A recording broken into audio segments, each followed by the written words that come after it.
Mm. Mm. Good. Tom, it's I mean, let me actually I can Oh, do now ground cow. good. Let's see. Let me see how much of oh, okay, it's perfect.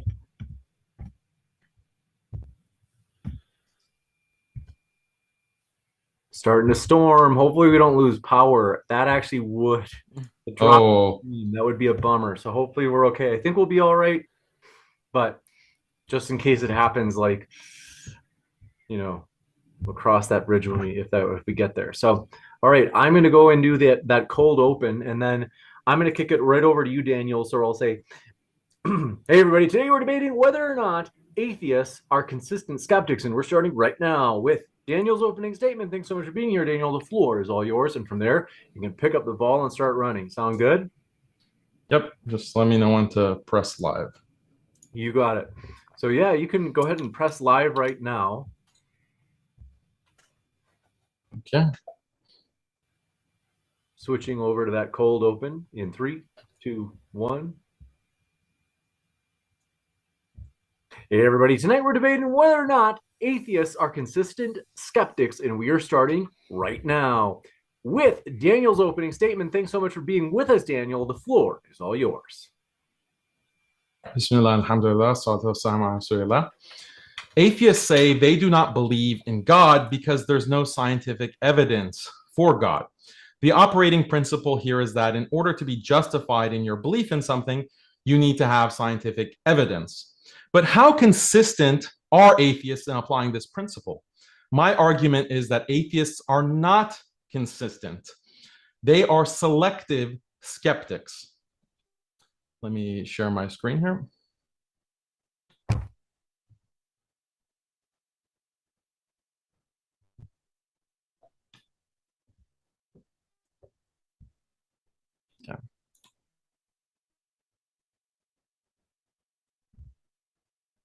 Okay. Here is the argument. Premise one, atheists live in societies with governments and laws. Premise two, long term, humans will not live peacefully under governments and laws they believe are morally evil. They will revolt. Premise three, to avoid civil war, there needs to be a basic consensus that the government and laws are not morally evil. If a high percentage of the people believe that government and laws are evil because of oppression, discrimination, or lies, they will revolt. Premise five, or premise four, sorry.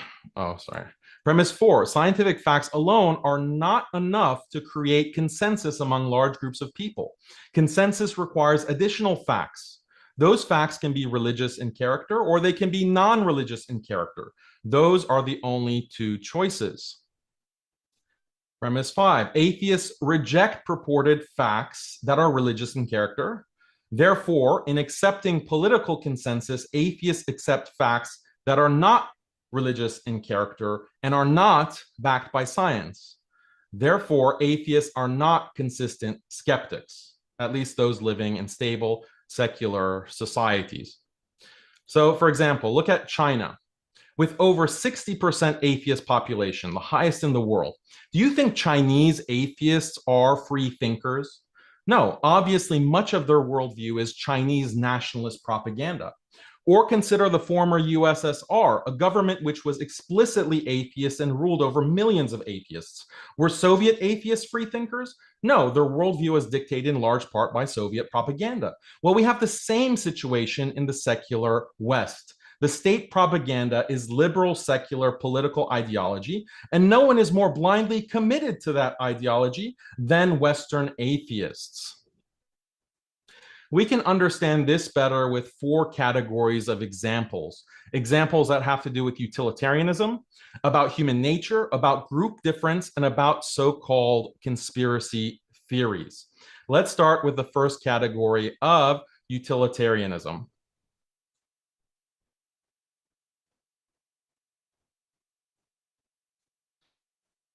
Consider democracy versus dictatorship. We're not Which able to hear. pardon my interruption. We're not able to see your slides anymore if you still had slides you were showing. Yeah, I took off the screen share. Okay. So you shouldn't see any more slides. You got it. Consider democracy versus dictatorship. Which political model leads to better socioeconomic outcomes? You can bring in a ton of empirical data to weigh pros and cons to justify either position. But ultimately, science alone is not going to definitively decide. You need additional facts that go beyond science to justify one position, and that's where political ideology comes in. Of course, we find that atheists in the West overwhelmingly support the idea of liberal democracy. Atheists in China or the USSR beg to differ. Another example, atheists believe that giving people more and more freedoms is good for society and increases happiness and prosperity. But is this actually true? Again, a utilitarian argument weighing net benefits versus net harms based on empirical evidence could show that actually individual freedoms should be strictly limited. There could be arguments either way, but the point is science cannot definitively settle this question. Despite this, atheists are unanimous. Where's their skepticism? Or what about encouraging women to pursue careers as opposed to being mothers and homemakers? There is a lot of empirical data showing how careerism among women is associated with higher rates of mental illness, worse outcomes for children, and many other negative social effects. How do we decide which policy is best? One method is to let religion dictate laws and social policy. Religion creates that moral consensus, and that is most common in human history, but that's precisely what atheists reject. So how can secular governments create consensus? Well, they fabricate claims to support their liberal ideology and aggressively censor competing narratives. For example, if we were to suggest, well, empirical data shows that net harm of women in the workplace is actually greater than the benefit, therefore we should ban it, what is the response from atheists and the proponents of liberal secularism? They say, that's misogyny, that's hate speech, that's extremism. You're blocked from exploring or even considering a set of potential scientific facts. If you're an academic, you'll not get funding for your research. You'll be kicked out of academia. You'll get banned from social media. You might even be charged with hate speech in some secular countries. You're not allowed to research scientific facts that are politically incorrect according to the secular establishment. It's just asserted that science supports the secular position. So where's the skepticism from atheists? Now, let's move to the second category of examples regarding what is human nature. Are human beings naturally atheist or religious? Plenty of evidence suggests that humans are naturally religious and believe in God.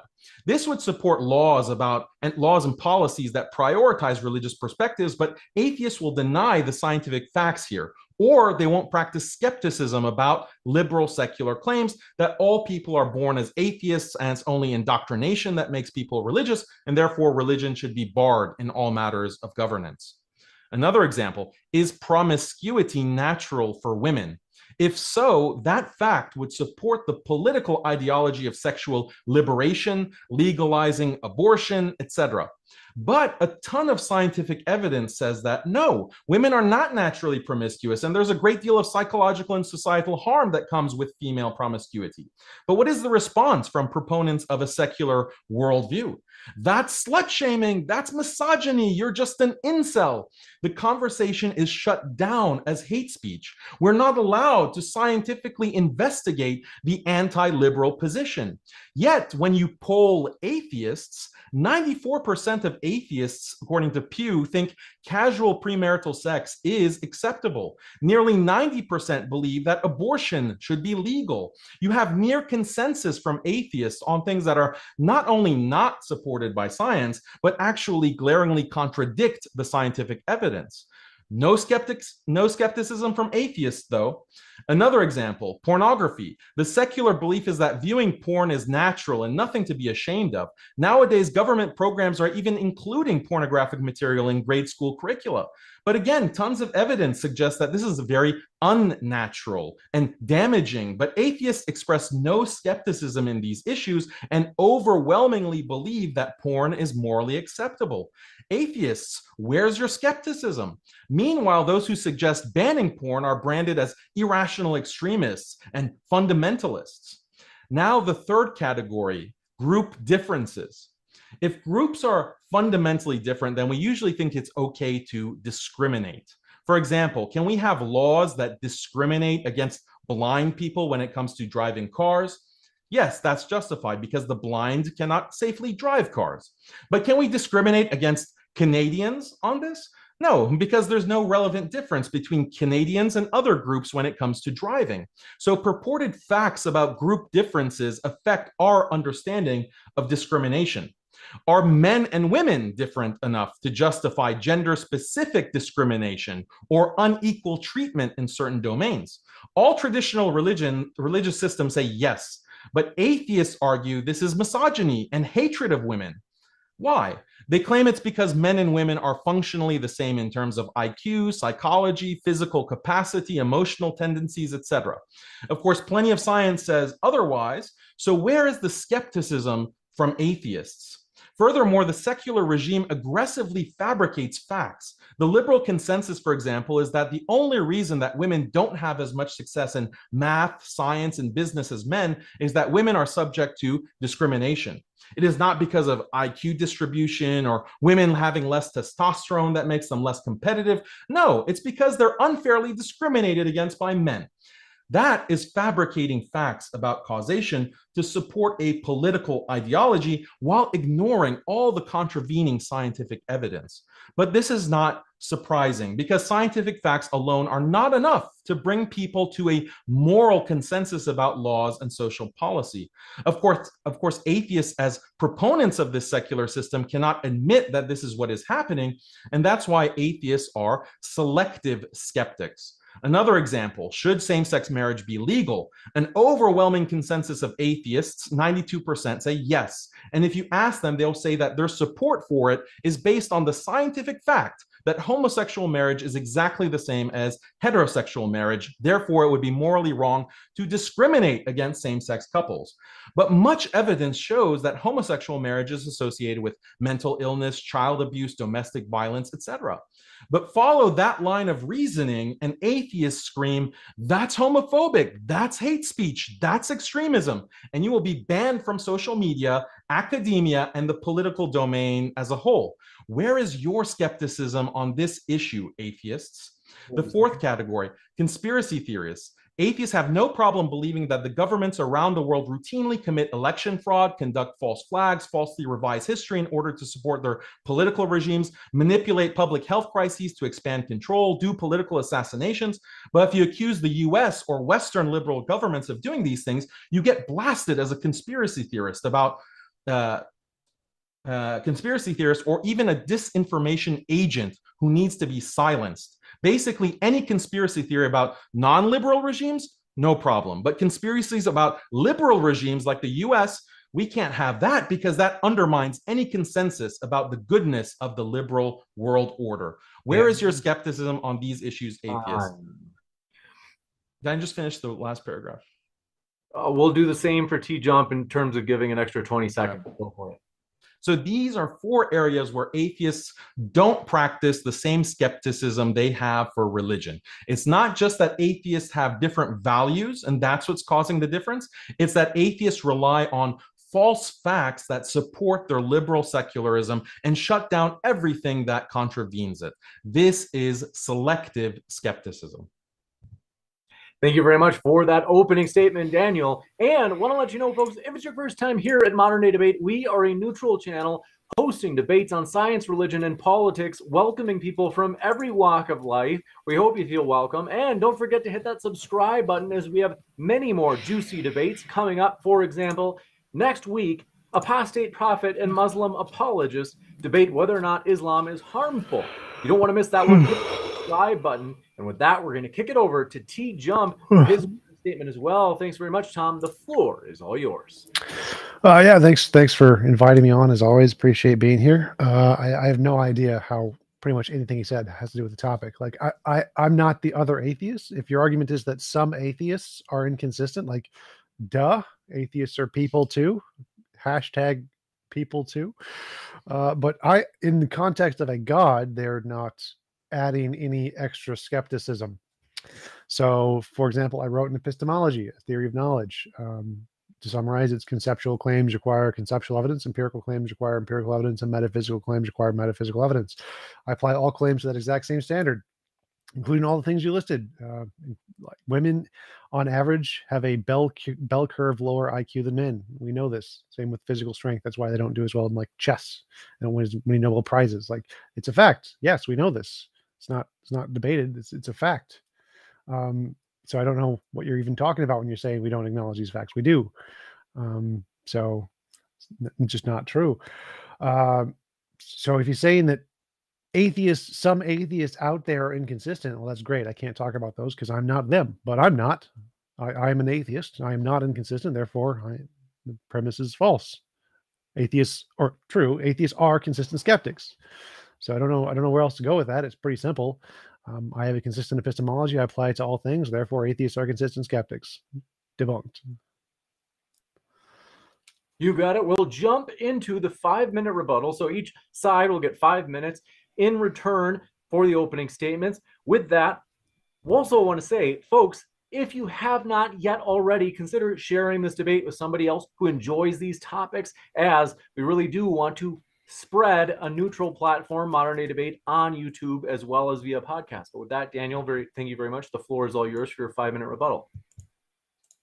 Yeah, so the topic is, are atheists consistent skeptics? So it's referring to atheists as a group, not just is TJump a consistent skeptic. That wasn't the topic of the debate. We're talking about atheists.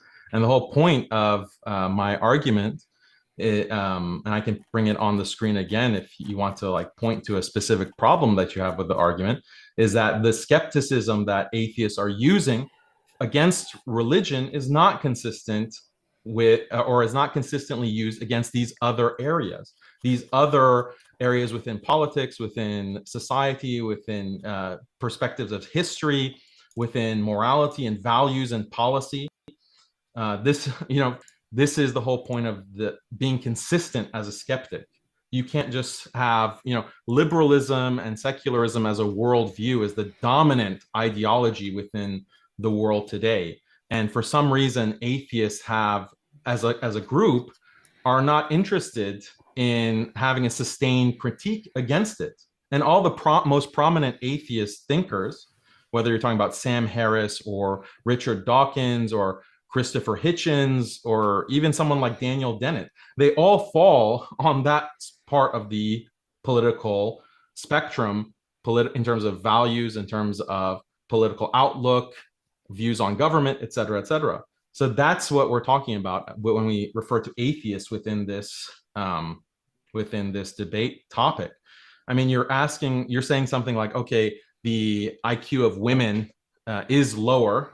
When we look at a bell curve, the average might be slightly lower, and they have, less of a standard distribution at either ends of that bell curve. But is that something that we can talk about? Like, I graduated from Harvard University, and we had Larry Summers as our president.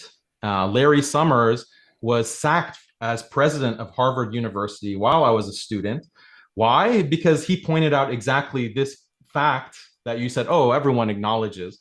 He got kicked out of Harvard University as president because he said that, look, women's IQ, he was addressing the fact, or the situation at Harvard, where you have more, the physics department, the math department, the chemistry department are all dominated by men.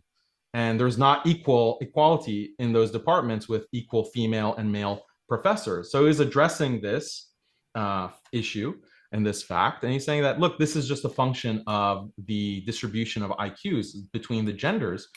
And he was fired from that position. And who's leading that kind of witch hunt against him? It's people who have a secular value system and view religion as toxic and are critics of religion, including many atheists. So this is what you have to explain. That's the whole point of being consistent.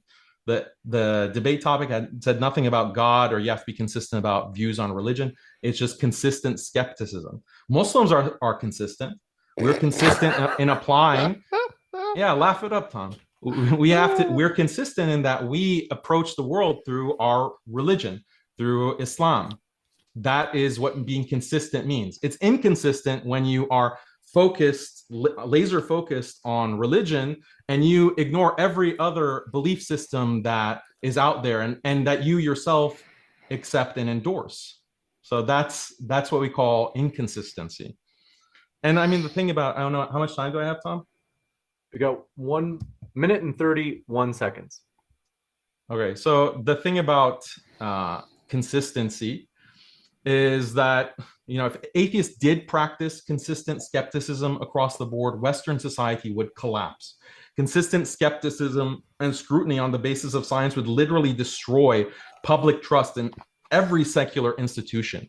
Imagine applying scientific scrutiny to American or European history and realizing that what they teach in public schools about the modern West being the good guys in history, et cetera, is just a hoax. And in actuality, the West was built on and continues to thrive on systematic war and genocide. Imagine applying scientific scrutiny to the modern secular way of life and realizing it's actually objectively harmful compared to traditional lifestyles or religious lifestyles. Skepticism of this nature would cause modern secular society to slowly descend into chaos. And that's precisely why Western governments strictly control speech. They censor, they strictly control thought with an army of fact checkers and departments of misinformation. If a country like Russia or China, for example, want to destroy America, they wouldn't need to nuke us. All they would need to do is provide Americans with open, uncensored internet, as well as NGOs that could operate in America and attract the top dissident minds with big salaries and have those intellectuals constantly push political narratives that contradict the secular American government. In fact, this is exactly what America does to other countries in order to push secularization, as well as stir revolution and spark regime change. Skepticism is a powerful weapon, which is exactly why atheists apply it selectively against others, but rarely point the gun at their own beliefs. What makes it egregious is when atheists deny this glaring inconsistency.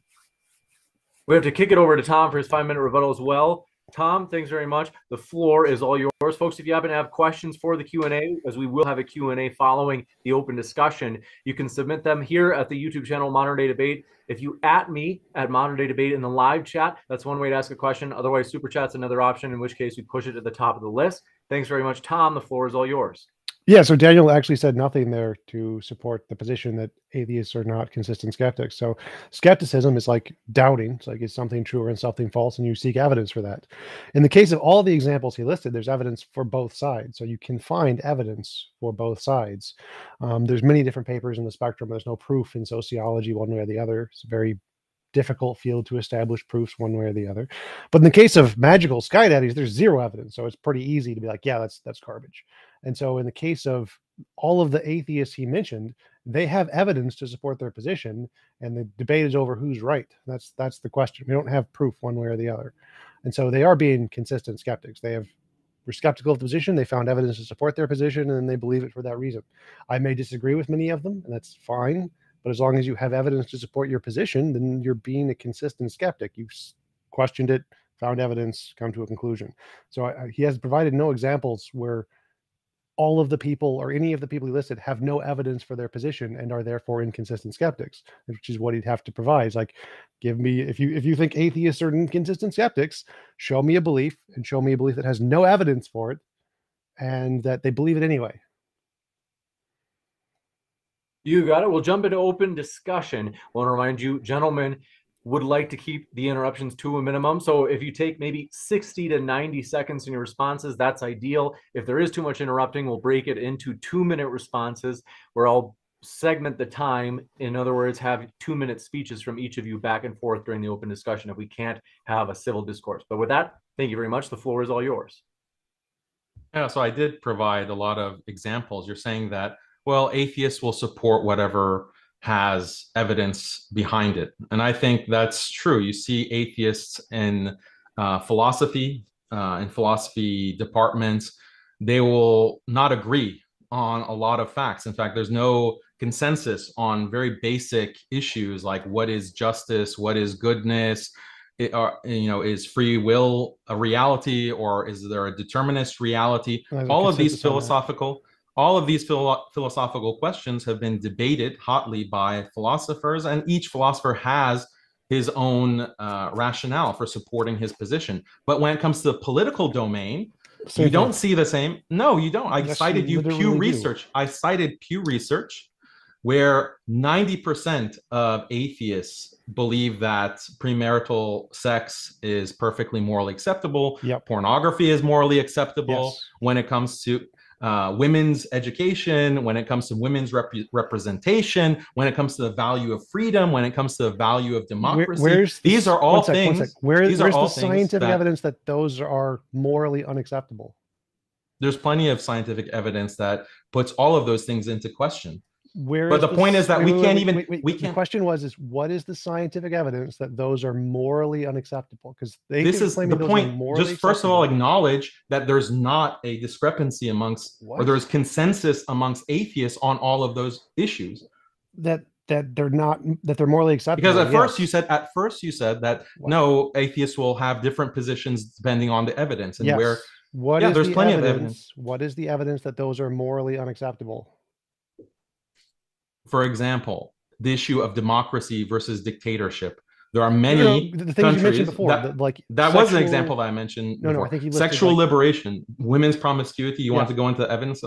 We can. Things you just listed like 5 minutes. Look at any of my other debates. Look at any of the other articles. I'm not going to look at any of your debates. Sexual promiscuity creates psychological problems in women. It increases depression. What does that as sexual liberation? Stop interrupting me, dude. Stop interrupting me. Well, when you ask the question, I'm trying to answer your question. Yeah, you ask the question, I'm answering your question. So don't interrupt. What do the things you listed, what do they have to do with morality? Because you said atheists is the issue of sexual promiscuity a moral issue or not? That's how it has to do with morality. Sure. Okay. But what is the evidence you provided? You didn't provide any evidence that it's not moral. I'm saying that this is a conversation about facts. So there are plenty of facts to say that sexual promiscuity causes harm. What does that have to do with morality? You don't understand how harm has something to do with morality? Not in the context of what you're saying, no. So you said that atheists have agreement that sexual promiscuity is perfectly moral. I agree. But that has nothing to do with whether or not it's harmful. So things can be moral regardless of whether or not they're harmful. Like, for example, it could be perfectly moral to do drugs or whatever, even if it harms you. That's totally fine. Doesn't matter if it causes harm. The fact that something causes harm doesn't make it moral or immoral. It's a different. Well, the fact that something causes harm is evidence that it's immoral. I didn't say it proves. How? Just explain that one to me. How is the fact that it causes harm indicate that it's immoral? Explain that one to me. Do you think it's harmful to, subjugate a certain race? Why are you asking? No, I asked you a question. How is it harm? You ask. My turn to ask questions. My turn to ask questions. This is like the entire point you've been trying to make, and I'm trying to because it's something that's very basic. That harm is. Have you heard of the harm principle? Have you heard of the how harm is calculated in utilitarianism? You're saying that harm has nothing to do with morality. Utilitarianism isn't an moral system. It's not a moral realist system. So utilitarianism is not a moral system. No, it's a pragmatic system. So morality says there is an objective right and wrong. Utilitarianism doesn't. So yes, it does. No, it doesn't. Ask Jeremy Bentham. Ask John Stuart Mill. Ask any of these philosophers. So what's your qualification in philosophy? The question I asked. What's your qualification in philosophy? Stop. Go back. You're evading. You're evading the question. I asked a question. This guy is just interrupting everything that I said. Gentlemen, I hate to do this, but it's difficult. Just to be sure that they can hear each of you. Just want to, if I have to, break it into 2-minute segments, just because it's been really fruitful. And people want to hear what each of you have to say. I just want to be sure that there's not too much interrupting. Otherwise, they can't hear either of you.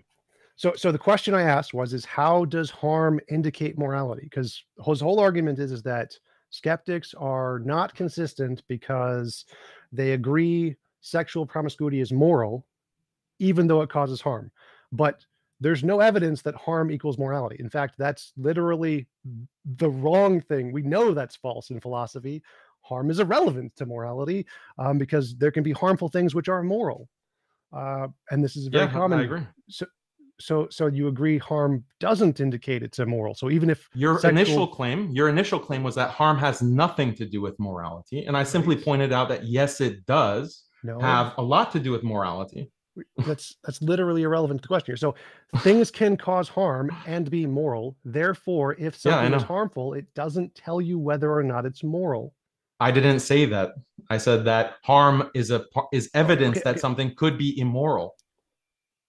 No, that's literally, you just contradicted yourself. I just explained that harm doesn't tell you if something is or isn't moral, and you're like, yes, I agree, but no, it does. It gives evidence. Like, no, those are opposite things. Those are mutually exclusive. You know that something. No. You can have evidence that something is wrong, and there'll be other evidence that contravenes that. Overall, that's exactly how utilitarianism works. By the way, that's absolutely not how it works. Squinting your eyes. You don't know what you're talking about. I clearly do. You said that utilitarianism isn't a moral theory. Yeah, like that's a pragmatist theorem. And harm has nothing to do with moral. Do you know the difference between moral? Is pragmatism a moral theory? Do you know the difference between pragmatism and moral realism? You don't think that utilitarianism is a moral theory? Can you stop deflating? Look, this is about atheism. You're trying to distract the topic. No. Don't tell me to stop. Don't tell me to stop. You don't know what you're talking about. You think that utilitarianism is not even a moral theory. This is so embarrassing. I have to mute you. So what I want to do is I'll kick it over to Tom for his question that he had just asked. I can't remember exactly what it was. And then we'll give you a chance to respond, Daniel, maybe 1 or 2 minutes. And then we'll give you a chance to basically ask a question in kind to Tom as well. All right. So I'll break it down to kitty logic for him because he's so uneducated on philosophy. The argument he made was skeptics are inconsistent because they agree that sexual promiscuity is moral. And then he tried to make this connection that because it causes harm, therefore this previous statement is an inconsistency. Now, if you know anything about moral realism, moral philosophy at all, then you know that just because something causes harm doesn't tell you whether or not it's moral or immoral. So for his argument to hold, then atheists would have to think that because it's harmful, therefore it is by definition immoral, which nobody thinks. It's not a thing anybody thinks. It's not. Daniel even admitted things can cause harm and be moral. So one of these examples would be sexual promiscuity. It can cause harm and still be moral, and which completely contravenes his entire point here. If things can cause harm and be moral, then the fact that it causes harm is irrelevant to whether or not it's moral. And so the fact that atheists think it's moral isn't an inconsistency. Like baby steps on logic here, Daniel. Let's go. Okay, I mean the condescension. Where's your degree in philosophy? Where's your degree? I have multiple degrees in philosophy. Where's your degree? You should in ask philosophy? for your money back. I'm more. Don't interrupt. Don't interrupt. Don't interrupt, please. Okay, I didn't interrupt your stupid remarks. Okay, look, I didn't say that harm is conclusive in determining a moral position. I said that its evidence is one of the factors that is part of moral evaluation, and humans biologically take harm into account when they determine what they view to be moral or immoral. Now, you want to say that, oh, there is some kind of scientific consensus that promiscuity is not harmful. Where? Show me that. I literally said the opposite. Don't interrupt. Don't straw man me. I said the opposite. No, you're straw manning me. Don't interrupt. See, this guy is interrupting me. Seconds, and then we'll come back to you, Tom. Well, no, if he's going to misrepresent what I said, I'm going to stop him. You misrepresented everything that I said. Definitely address it after. He's just got another 60 seconds. The only difference is just 60 seconds. You can address what. No, I'm morally obligated to stop him if he literally says the opposite of something I said. No, you're not. Just the same way that have some respect. The same way that Daniel gave you the time to respond. We just got to give him another 60 seconds. I'm going to be clear on this. If he says Tom said, and then something I didn't say, I'm going to say I didn't say that. What is the difference between 60 seconds? You can correct him. You'll have 2 minutes to correct him. We just got to give him another 60 seconds. I'm telling you, I'm going to do this. It's non-negotiable. I mean, you can't let someone talk because you can't follow a thread of thought. That's the problem with you. It's not unreasonable to ask to give him the same amount of time that you just had, Tom. No, if he directly lies, if he lies about something, you can't even understand like basic argumentative form. You can always like you have to interrupt everything that I say. I can't hear what James is saying, Chop. I'm trying to be as fair as possible here. I need you to just give him the same amount of time that you were given. If you think that he's That's lying, not you fair. can absolutely address it in the following statement. No. So if he literally says something did not ever say and is directly misrepresenting, like he literally says the word TJump said, and then something completely opposite to what I said, that's lying. And so the fair thing to do is say, no, that's not what I said. You can do that after his 60 seconds No. remaining is done. It's how debate has been done, like, for decades, where people would have time statements. It's how they typically do them still. It is not unreasonable. You'll have as much time as you need to rebut him, but I got to give him the same amount of time that you just had. That's fine, but I'm still going to, if he directly lies about something I said, I'm going to stop him and say, no, I didn't say that. Because at no point in anything I said did I say sexual promiscuity isn't harmful. My guess is that there are points where he also thinks that you're making up things about what he said, but he doesn't jump in. He gives you the full 2 minutes. So we got to kind of do it. If I misrep when he said, I want him to stop me and correct me so I can get his argument correctly. Dude, didn't you request this debate? Like, didn't you request this debate? Sure. Why don't you show respect to someone who agreed to debate you? I am, by correcting your mistakes. No, so you can show respect by shutting your mouth when someone else is talking. No, according to the moderator. If the moderator is telling you to shut up, he has to explain to you a debate format. No, if you make an ignorant mistake, the honest thing to do is to correct. Into the weeds on this, because people want to hear more about your guys' ideas on this topic. So I hate to redirect us, but just to do that, let's give 60 seconds to Daniel, and then we'll come back to you, Tom, for your 2-minute rebuttal. Okay, so the point that I was making is that there is the argument that TJump is making is that, well, on these political issues like sexual promiscuity is morally okay. The reason that there's moral consensus on that amongst atheists is because it has to be backed by some kind of scientific evidence. I never said and so then why do atheists have a moral consensus on sexual promiscuity? The moral views aren't based on scientific evidence. There isn't scientific evidence of moral views. Then why is there consensus? There's philosophical arguments. So there's not scientific arguments for morality. There are philosophical arguments for morality. What is the philosophical argument that proves that sexual promiscuity is moral? There's nothing that proves it. I just admitted that. That'll be science. So why is there a consensus? That's the question. Because we agree that our intuitions map onto the philosophical arguments that indicate that position, but that's irrelevant to the argument you made. So the argument you made was skeptics are inconsistent because they think sexual promiscuity is immoral or is moral. And like, well, no, I agree. We think that is moral, but that isn't contradicting any kind of evidence against the argument that it's moral. Like, there's no evidence that it's not moral. It's not the case. No, there could be. Like, imagine like sexual promiscuity is discovered in 100 years that it actually destroys the brain, and well, again, you think that would immoral. So again, let me finish the thought experiment, please. Well, you had a good example. You had a good example. No, you don't let me finish the example. Let me finish the example. Let me finish the example. I want to make it better. So your argument was that if we discovered in the future that there's objective morality and it is objectively immoral to do sexual promiscuity. That's not what I said. I said it's discovered that it causes some kind of debilitating brain disease, or it has some kind of major issue. Like, for example, you have, or even like there's some disease that's being transmitted sexually. And for that reason, the government has to ban sexual promiscuity. You have to remain celibate, completely celibate. And they base that policy on the fact that there's this disease that's killing people right and left. That's a scientific fact that sexual promiscuity transmits this disease, which is killing people, and contraceptives don't work against it.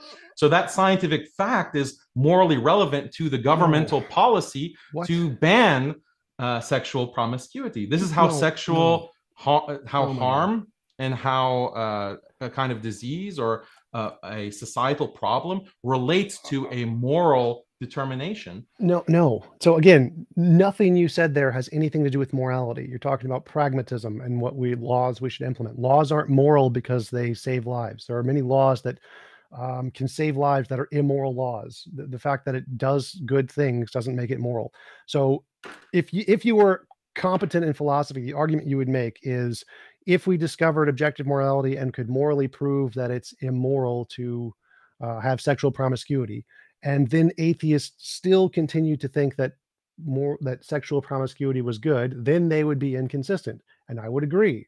But simply saying that moral promiscuity has physical consequences will never lead to therefore it's immoral. And so none of your arguments could ever indicate everyone that, has to be like a moral objectivist and subscribe to a very specific philosophy. What does this have to do with anything I said? You are talking about moral objectivism. So explain to me why that's necessary to have a philosophical position before you can take a position on sexual promiscuity. To make atheists inconsistent, then they would have to be proven wrong. So if atheists think that sexual promiscuity is moral, for them to be inconsistent, it has to be proven wrong. They have to be objectively wrong. If they're not objectively wrong, then they can't be inconsistent with that belief. Therefore, like if objective morality was the case, moral realism, and we proved that they were wrong and they still chose to believe it, then they would be inconsistent. So for them to be inconsistent, there has to be objective morality and they have to be wrong. No, like the evidence that I'm bringing forth for you to consider is that you have to, if you have a consensus amongst atheists, what is grounding that consensus? Like legalizing abortion. Why is there consensus amongst atheists? 92% agree with legalizing abortion in all cases. Because of why is there consensus on that? Yeah. Well, let me finish explaining. If there's a consensus on that, there's a consensus amongst Muslims, for example, based on religion and certain factual claims about how the spirit is blown into the fetus at a certain time after conception. So Muslims have consensus based on religious facts. That explains the consensus. What explains the atheist consensus on legalizing abortion?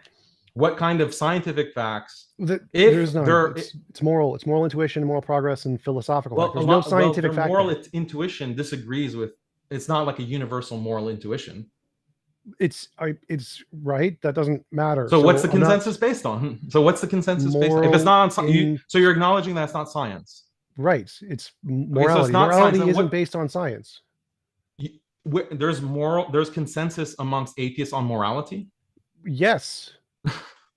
But I'm totally lost on your argument here. So there are some things that are non-scientific. Like atheists have a consensus Harry Potter is the greatest book ever written. Like that's awesome. But that's not based on science, and they not literally ever believe that's a joke because there's no atheists there's no polls that show that. But there are polls that show that atheists. Yeah, it's a stupid hypothetical. There are some nonfiction books are preferred by the majority of atheists over other nonfiction books. Where's the consensus? If there were consensus, if all atheists, 92% said Harry Potter is the best work of literature, and I'd also want to know why that's the case. Like, what is causing that? Literally doesn't matter. So you can pick any hypothetical. It does matter. There's 100% consensus. Atheists like pizza more than poop. They like the taste of pizza more than poop. This is not based on science. I can explain. Yes, it is. It's based on the fact that humans do have a natural aversion. Human beings have a natural aversion to feces. That explains the consensus. It's not an objective fact. It's an opinion based on a feeling, which is nice. But there's no contradiction. Look, wait. Stop. We're not getting into a metaphysical discussion about what is objective or what is like what is grounding these kinds of moral claims. I'm saying that these are scientific facts. What is the topic of the debate? Are atheists consistent skeptics? Right. And what does it mean to be a skeptic? It means in the way that I defined it at the beginning of my opening statement, is using science as a grounding for your claims. So if you want to believe in something, there has to be scientific evidence for it. This is why atheists reject belief in God, because there's no scientific evidence. Go back. So you think a skeptic is basing all of your beliefs on science? You realize skepticism predates science, right? I didn't use skepticism in the philosophical sense. I defined it at the beginning of my introductory statement. The skepticism that the majority of atheists have with regards to belief in God and the existence of God is that there is no scientific evidence for God. Correct. So that kind of skepticism, do they apply to other areas? Do they also demand scientific evidence in other areas of life? And the answer is no. One second. So I think that's why they're not. I think I understand here. So When skeptics say that you need scientific evidence for something, it's for something that you claim is true. If you claim a statement is true, that means it corresponds to reality independent of your imagination. Now, if you make a claim that you're not claiming is true, like, I don't know, pizza is the best food, and you're not claiming that this is some fact of the universe, you don't need scientific evidence for that. Or if you're claiming Harry Potter is the best book, you don't need scientific evidence for that because it's not a truth claim about the universe, it's an opinion claim. Morality is an opinion claim. It's based on intuition, it's based on philosophy. There's no So you don't think truth it's claim. a true fact? Wait. What you said earlier is the skepticism that most atheists are applying. Now, most atheists in the public are not moral realists. They're moral subjectivists. They believe in opinion. So when they say something is moral, like sexual promiscuity, it's an opinion statement. It's a subjective moral claim. So they do not mean that it is an objective truth statement about the universe, which means they don't need evidence, scientific evidence to prove it's true, just like they don't need scientific evidence to prove Harry Potter is the best book. Nobody in the skeptic community is claiming that there is a truth value to their preferences on morality. That is not a thing. I would agree. If they were making that claim, they would be inconsistent or they would have to be moral realists, and most are not moral realists unless you're like Where's your evidence for that? Why do you say that they're not moral realists? There are polls of the public atheists and how much believe in objective morality, and the most don't. It's only what's academic. That poll? I'd have to look it up. I haven't researched it. I've never heard of such a thing. I've never heard of such a thing. Most public non-believers are not moral realists. Like, that's a pretty common thing. Or that they don't believe in moral facts.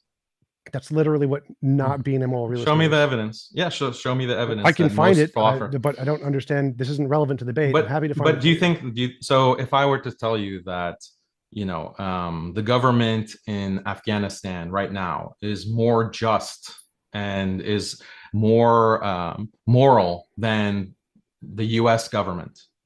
Well, I'm not going to ask for evidence because you need to provide a definition of moral. So if you're going based off is it a better government? Is the government of Afghanistan right now a better government than the U.S. government? If I ask most atheists, they would say, well, I can't answer that because I don't believe in moral facts. No, they're going to say that based on my subjective morality, no, they're not better. They're not going to say that objectively they're morally worse. They literally don't say that. So every atheist's subjectivity works in exactly the same way? What? No, I never said that. So why is there consensus? Yeah, why? If it's just the subjective. The same reason there's a consensus among the best nonfiction novel or the best food or the best drink.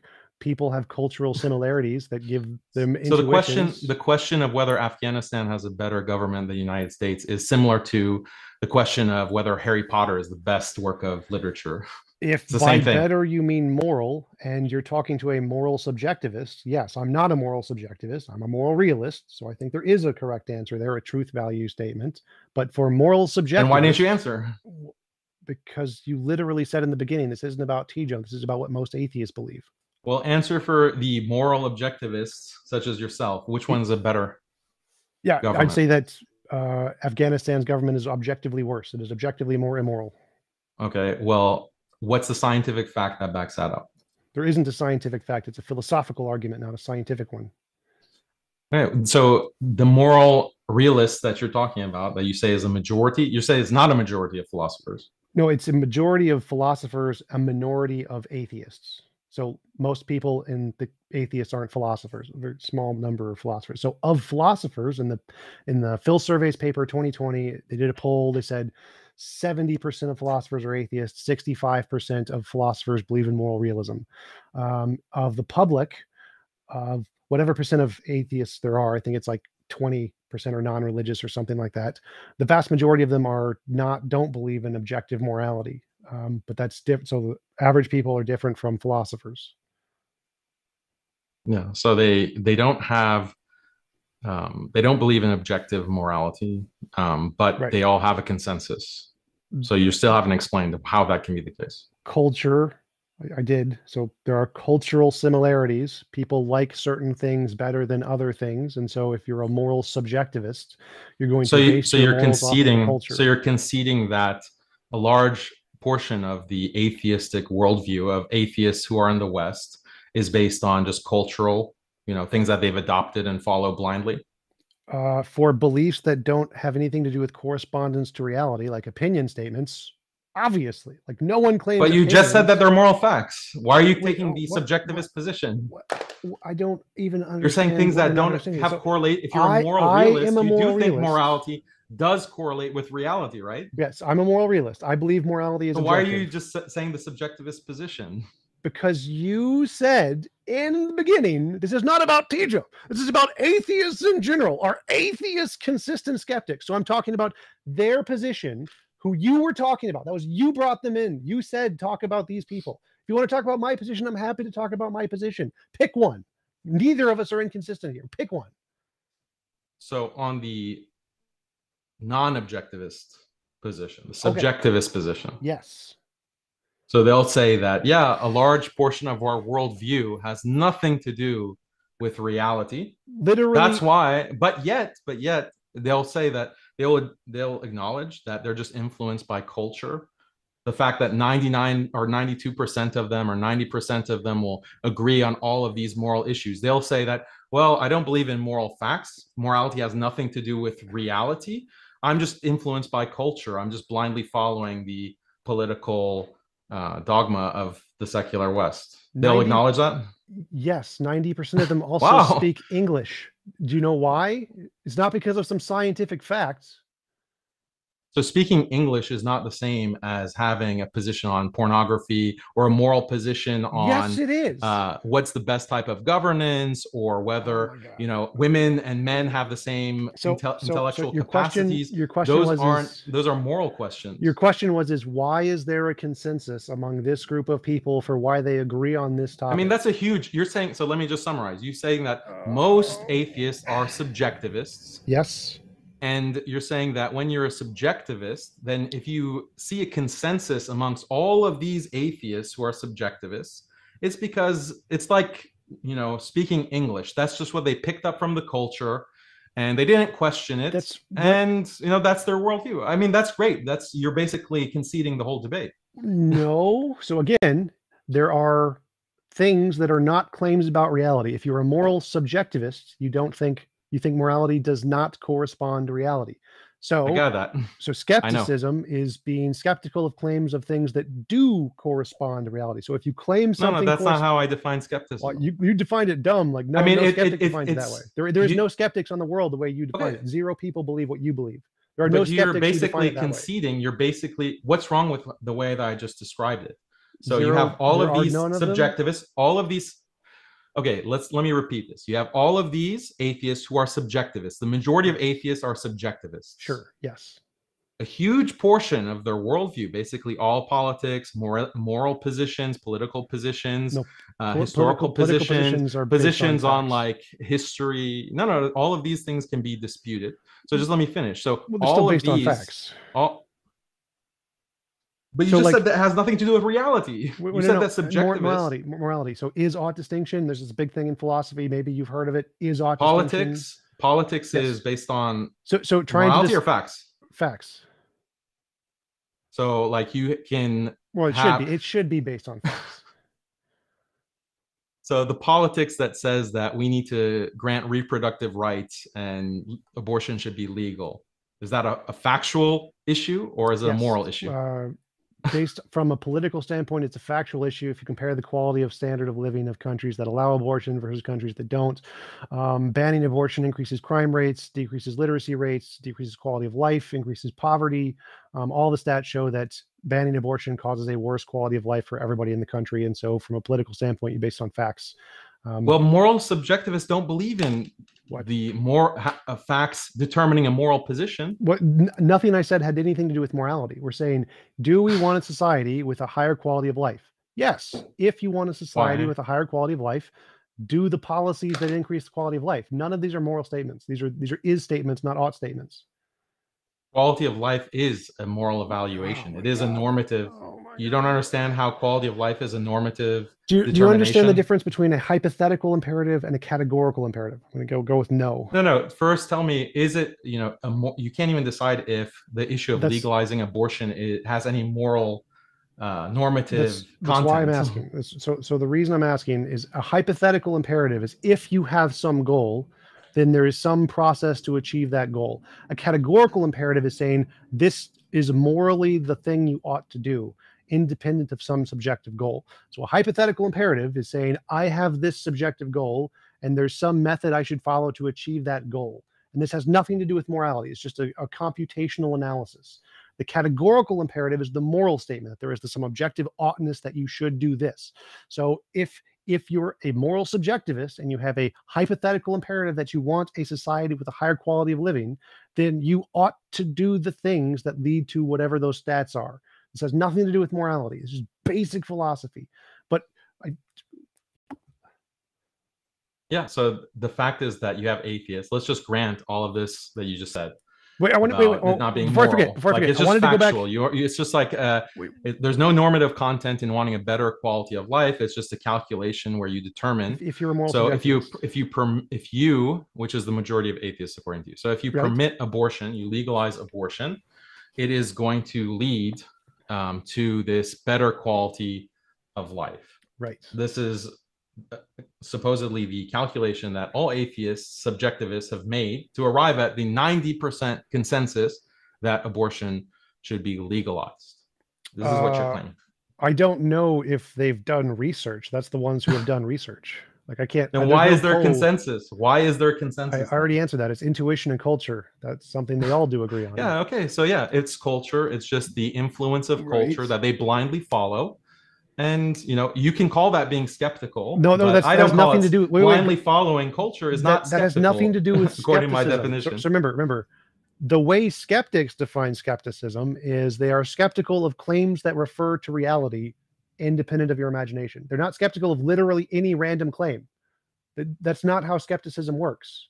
Skepticism is about skepticism of claims that refer to truth values of reality. So if you claim, I like pizza, I don't need to be skeptical of that, because that isn't a claim about a correspondence to reality. That's a claim about your opinion. Skeptics don't need to be skeptical. You just said that there is a fact of the matter about abortion. Permitting it leads to a better quality of life. Did you not? Yes. So there's a fact of the matter about that. Yes.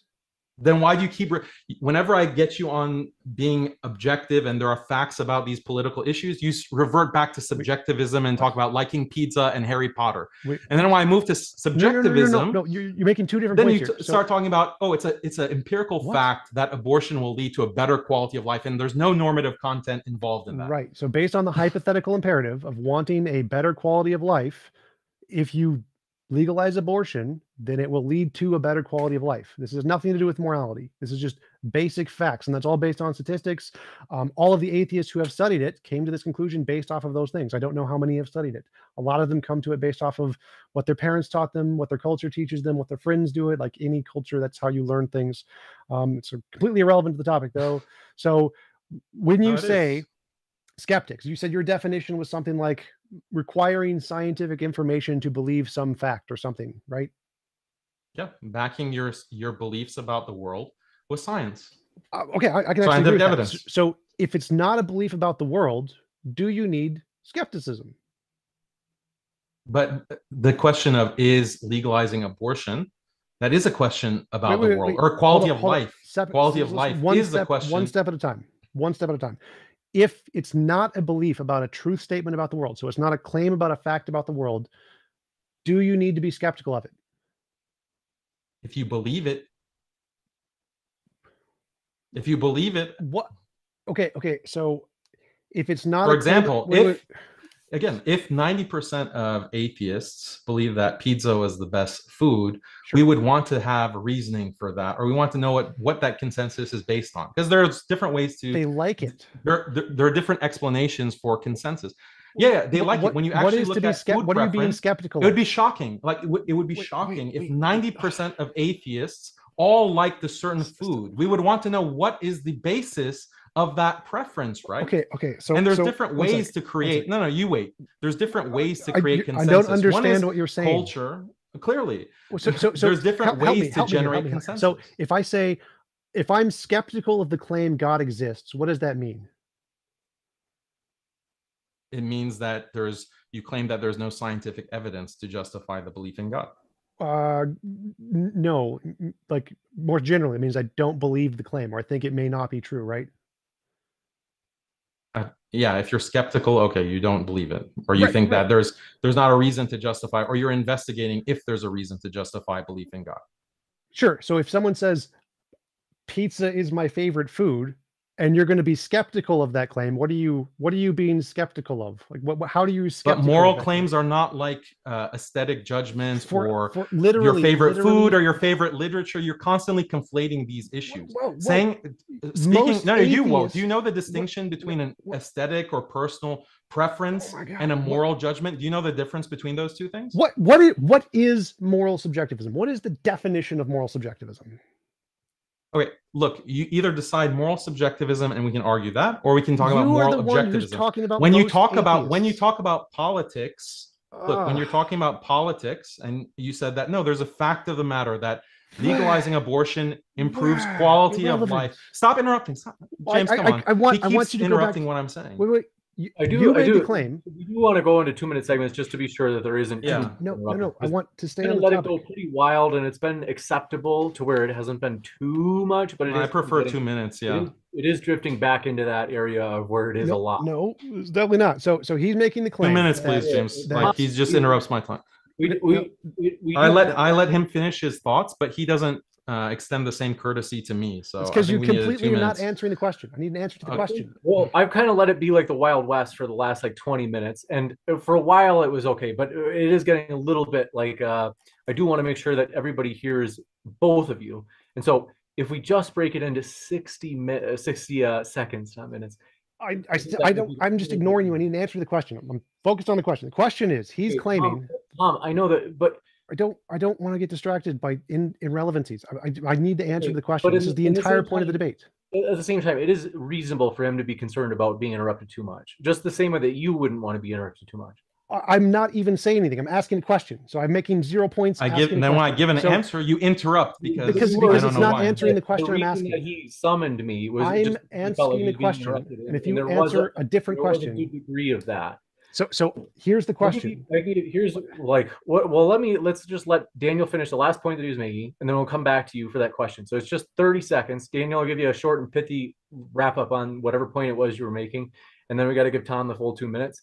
So 30 seconds, good, Daniel? Okay. Well, when I get my 2 minutes, I'm going to ask a 5-second question and then let him answer and interrupt him and stop him because it's still my 2 minutes until he answers the exact question I'm asking. So in my 2 minutes, I'm going to let him talk, but I get to interrupt him. Then I won't answer any of your nonsense questions until your time is up, and then I'll address them all together. No. I just work with me, guys. So basically, okay, we'll give you 30 seconds, Daniel, and then we'll give Tom a chance to ask a question, and then we'll go from there. Okay. So the consensus that we find amongst atheists on these political issues, I'm trying to understand what is the basis for that consensus.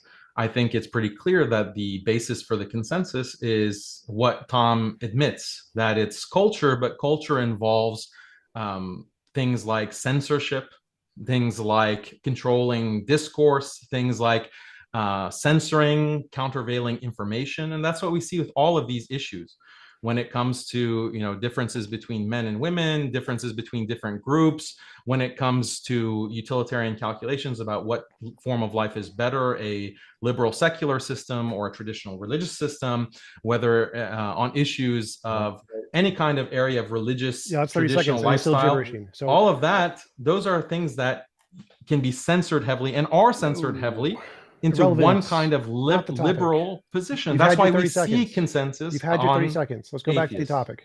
So, like, literally nothing he said there was just all gibberish and irrelevant to answering the question. The question was, is he saying that a skeptic is somebody who requires scientific evidence for every belief or something along those lines? Now, if someone is skeptical that you say you like pizza is the best food, what are they being skeptical of? How can you be a skeptic of that statement? What does it mean to be skeptical that most people like pizza?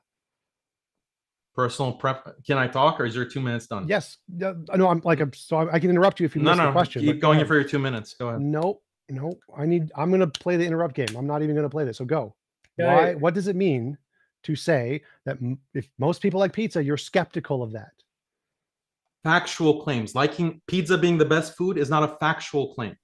Yes, thank you. That's exactly what I wanted to hear. So claims that are not factual claims, you don't need to be skeptical of. So for a moral subjectivist who thinks morality isn't a factual claim, it is perfectly consistent for them to not be skeptical of that, right? It's a question. No, because there are moral facts. Well, I mean, I agree with you. I agree that they're wrong, but they're not being inconsistent. So inconsistency is like a logical contradiction, P and not P. I believe God exists and I believe God does not exist. That's an inconsistency. A moral subjectivist believes moral facts are equivalent to aesthetics. So if they believe that it's the exact same as an opinion, are they being inconsistent if the reason they believe it is just cultural? Finish your 2 minutes. Okay, I'm finished. Go. All right, so your explanation doesn't make sense because atheists, you don't have a consensus on aesthetic claims. You don't have a consensus amongst atheists that Picasso is the best 20th century painter. There's no consensus on those kinds of aesthetic claims. But this is the thing that you are not able to explain. What does consensus have to do with consistency? No, I'm just trying to understand why you have this kind of consensus amongst atheists. And I'm implying that the reason is that there is a lot of blind following of the dominant political ideology. In the same way that 60% of atheists or 60% of the Chinese population is atheist. Those atheists are fully on board with Chinese nationalism. Is that because these atheists are free thinkers, or is it because they are under political domination, or they're being indoctrinated into a political philosophy? So the worldview. It's my 2 minutes. Don't interrupt. No, because you're not answering the question. Like James, I ended mine early because I wanted to answer to this one. That's your choice. You end your stuff early, because I need an answer to this question. I do think that maybe we break it into 60 seconds, just because if 2 minutes is too long. I need 10 seconds. I need 10 seconds. Is an atheist who believes morality is equivalent to aesthetics being inconsistent if they have a consensus on their opinion and culture? All right, we got to give him a full at least 60 seconds. I took 5 seconds. He gets 5 seconds. Yes or no? I can't force him to do a yes or no, but I got to give him 60 seconds at least. That's even if you don't.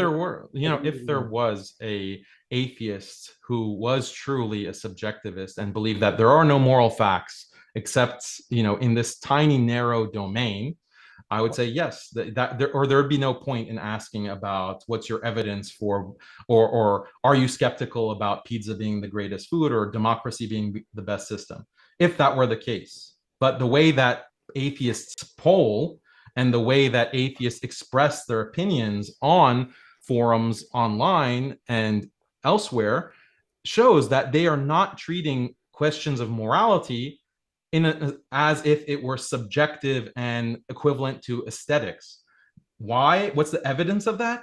It's because they have overwhelming agreement on these issues, whereas with other aesthetic issues, with other aesthetic problems or aesthetic issues, like is Picasso the greatest artist, is Harry Potter the best work of literature, there is no consensus amongst atheists. I'm still lost on how you're making this connection between consensus and aesthetics. Like whether or not something has a consensus is completely irrelevant to its epistemic treatment as whether or not it's a truth claim of reality. So like if there's one piece of art that literally every human being liked, and another piece of art that literally every human being hated, that wouldn't make it not aesthetics because there's a consensus. You saying that there's a consensus, we would wonder why. I don't care. Why is there consensus? Why would there? Yeah, it does matter. Why is there consensus? The question is consistency.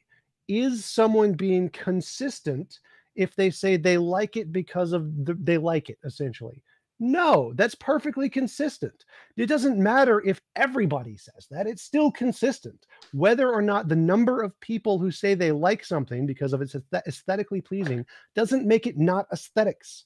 And so the fact that there's agreement in morality doesn't make it not a subjective statement from a subjectivist perspective. Literally what you're saying is just basic misunderstanding of the terms of philosophy. Like it doesn't matter how much agreement there is among an aesthetic claim. It doesn't make it not an aesthetic claim.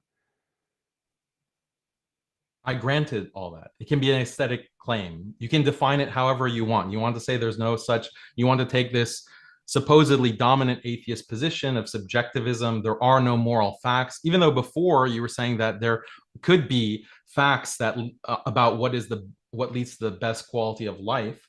Okay, so even if we restrict, so fine, let's take it as aesthetics, it's all aesthetics. You still have to explain why is there this consensus, and you admitted that it's because of culture. It's about these other factors that are influencing. Sure. So most people would see that as not being consistently skeptical. How is that not being consistent? Again, so if a person thinks morality equals aesthetics, and so they just believe what the culture does or whatever, how is that person being inconsistent? You're talking about a single person. I'm talking about the majority look of at atheists. The demographic. So I'm saying the majority of atheists, if all they do is say, I think morality is equivalent to aesthetics and I just believe whatever the culture is, how is the majority of atheists who are moral subjectivists being inconsistent? Let's go to the example of abortion. Why do 92% of atheists say that they support legalizing abortion in all cases? Why? I don't think it's in all cases, but I think it's because they believe it's moral. That's the Pew Research. I just see. I don't think it's all cases. I think they just legalize abortion. But should abortion be legalized in all cases?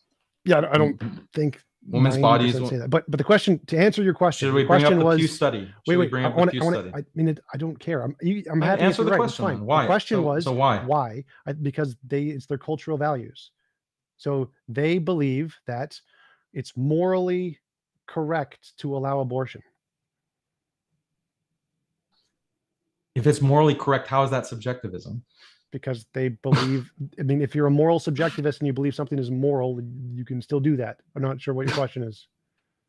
So what does morally correct mean if there's no fact of the matter? What do it mean? What corresponds to your moral intuitions. But why would? So there is an objective fact about your intuitions. Well, they exist, sure. So when you say intuitions, do you mean that things that every human being has? No, I mean the individual. So an individual has individual moral intuitions, and if they're a moral subjectivist, that means what morality is whatever corresponds to their moral intuitions. So being morally correct, that's the expression that you use, means corresponding to whatever you think, whatever you feel. A moral subjectivist, yes. I'm no moral realist, so I disagree. But for a moral subjectivist, that means that morality is defined by the cultural description of morality of that individual and their culture. So if you're a moral subjectivist, then you think morality is equivalent to aesthetics. So what you like may not be what a different culture likes. And so if you're saying something is morally better in your culture, then that's just saying a cultural claim for a moral subjectivist. Again, I'm not a moral subjectivist. And so for that person, they aren't being inconsistent when they're saying we all like abortion, because that's a cultural claim, not a fact claim about the universe. So they agree, and it's not a factual claim about the universe. Right. Just like they agree on their favorite foods or the language they use or their favorite books. It's a preference for moral subjectivists. Literally, in moral subjectivism, morality is an aesthetic. Yeah, I just think that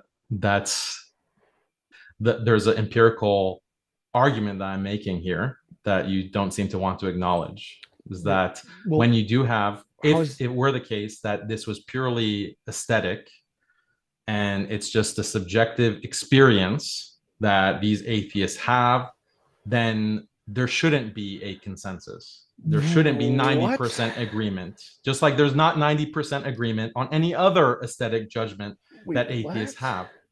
So again, I think you're saying that opinions can't have a consensus. That seems to be your argument. People can't have a consensus. No, I'm saying if there is a consensus, yes, then it has to be on perceived facts, or it's on the basis of a certain reasoning or a certain ideology that is being accepted. Right. Oh my God. Right. But so it's not. So it seems like you're saying it is impossible for people to have a consensus on something that has no factual basis, just on their feelings. You're saying it is not possible for people to agree on something. No, it is because it exists. I said this consensus exists. I'm acknowledging that it exists. I'm trying to get an explanation from you.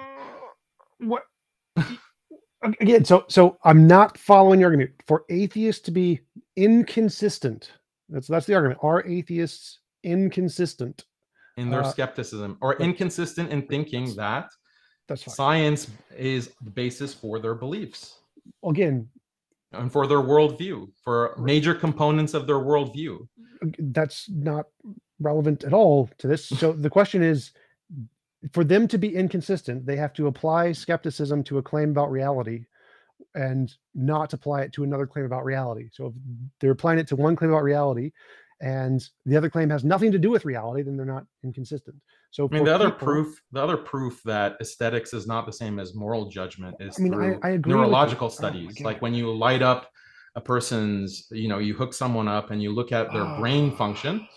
Atheists who claim to be subjectivists, when they're making moral claims, that lights up a different part of their brain than the aesthetic part, or the part of the brain involved with aesthetic judgments. Actually, it doesn't. Like yes, it does. So yes, aesthetics, neurological evidence. Are you questioning that? Stop. Yes, because what you just said is so dumb. Aesthetics is covered by each of the five senses. Each of the five senses is covered by multiple parts of the brain. The somasensory cortex aesthetic covers judgment. Touch. Yes, aesthetic judgment, genius. It's not sense perception. Oh my God. So aesthetic judgments, when you think of something that you like, the parts of your brain that light up are the parts of the brain that are correlated to the thing you're thinking of. So if you think of physical touch, your somasensory lights up. If you're thinking about sound, your brachiosensory lights up. Thinking about any different part, the part of your brain that lights up is the part of the brain that organizes and does the physical sensations that cause it to be aesthetically pleasing in the first place. So if you're thinking of the Mona Lisa, your visual syntax course up. If you're thinking of a song, your auditory sense. We're talking about aesthetic judgment, and taking pleasure in certain things is different from the part of the brain that is associated with moral judgments. When you make aesthetic judgments, one, it does happen in the same part of your brain, the moral judgment, but it also happens in the part of your brain that causes the sensation that makes it aesthetically pleasing. So for sound, your auditory sensors light up. So what you're saying when you said it, because that different parts of your brain light up when you're doing moral and aesthetic judgments, therefore it must not be aesthetics, is just dumb, because it's false. But it's completely irrelevant to the topic. So again, your whole point here is that, dude, if you just don't understand something, you don't have to say it's irrelevant. It's literally, how would the fact that different brains you're denying the fact that aesthetic judgment is a different part of the brain associated with a different part of the brain than moral judgment. Stop. How would different brain areas lighting up be relevant to whether or not atheists are consistent skeptics? Go ahead, explain it to me. Say that again. How would different areas of the brain lighting up when you think about different things prove that atheists are not consistent skeptics? How is it relevant to the topic, kiddo? Can I answer? Yes, please. By all means. So for example, utilitarian calculations are associated with the prefrontal cortex. Okay? Other aesthetic judgments are not necessarily, or aesthetic judgments, things about how good food tastes, how beautiful art is, those aren't in the prefrontal cortex. Those are associated with other parts of the brain. This is all cognitive science research. How this is relevant is that when atheists claim to be subjectivists and that, murder is wrong is the same as saying that pizza is good, okay, or pizza is bad, an atheist or subjectivist can say that. But the way that that's actually functioning in their brain is that it's for the murder is bad judgment, that's lighting up a different part of the brain. So that shows that actually these moral intuitions that you keep referring to are categorically or qualitatively different than the aesthetic judgments. So one, that's just stupid and false. Brain Correlates of Aesthetic Judgments by Thomas Jacob, published in Enslaver Neuroimaging, literally says prefrontal cortex is one of the things that lights up when looking at aesthetic judgments of beauty. Done. It's stupid, it's dumbest argument ever. But even if it was true, even if your stupid argument was true, that doesn't prove atheists are being inconsistent. The fact that it's two things are done in two different parts of the brain doesn't prove that there's an epistemic difference between the two. I wasn't claiming that. So this is just something that you have asserted that according to these groups of atheists, that they don't have this kind of moral objectivism. We just are running with that claim. Sure. Right. So you're saying that when these atheists are saying that 90% of them are saying that, you know, women should be equally represented in work, or, you know, there's no problem with pornography or whatever. You're saying that these are subjectivists who don't think that there's a fact of the matter about pornography. They don't think there's a fact of the matter about any of these Well, those issues. are the ones you brought up. So both, I said I could take both positions. Neither one are being inconsistent. So the moral realists are being consistent because they have evidence of what they think moral realism is, and the moral anti-realists are not being inconsistent, or are being consistent because they are consistent with their moral subjectivism. So neither one are being inconsistent. Yeah, if you want to define consistency as, you know, you could be a solipsist and think the whole, you know, there's no external reality. How do you define consistency? Let me finish. I defined it. How many times have I defined it for you? You can be a solipsist and be completely consistent, and you can say that there's no God that exists, and there's no physical reality that exists, because it's all just a figment of my imagination. A solipsist would be very consistent in that definition. But this is not the definition of skepticism that I have used in my introductory statement. What is the definition of consistent? Like, I agree, I granted your definition of skepticism as trying to use science to validate claims about the world. That's fine. And if you don't believe morality is a claim about the world, then you're not being inconsistent. So how do you define inconsistent? Means that if you demand having scientific evidence for all your factual claims, that in your own factual beliefs, you back them up with science. Well, that's an example. Your response is to say that, well, these atheists don't believe in political facts or moral facts, therefore, like, your argument is irrelevant. That's wait. So you got part of that right. So one, that wasn't the definition of consistent. That was an example, but it was a good example. So yes, to be consistent means to apply the same standard to the same criterion. So if you have a criterion that you're a skeptic, brilliant. You're a genius. Thank you. Wow. I appreciate it. It means a lot to me. So if you're a skeptic towards claims about reality, and you want to doubt claims about reality, and then something is not a claim about reality, well, then you don't need to be skeptical of that. It's not inconsistent because you're only skeptical claims about really reality. Convenient. So for moral everything that you believe has nothing to do with reality. So moral subjectivists, they literally, by definition of moral subjectivism in every academic journal, claim that morality is not a truth claim about reality. That's literally the definition of moral subjectivism, which most popular atheists are. And if you're a moral objectivist, like most philosophical atheists are, then you claim that sexual promiscuity is moral because it conforms to the philosophical arguments that indicate objective morality. So both are being consistent. One, the moral subjectivists are being consistent because they don't believe morality is a truth claim, so they don't need to be skeptical of it. Two, the moral objectivists are being consistent because they believe it is a claim about reality, and they use philosophical evidence to try and indicate that, not scientific, because we don't use science for everything. And so both groups are being consistent here, and I'm not sure why you think either are being inconsistent in any way, because you've granted that they're both being consistent in every conceivable way this entire debate.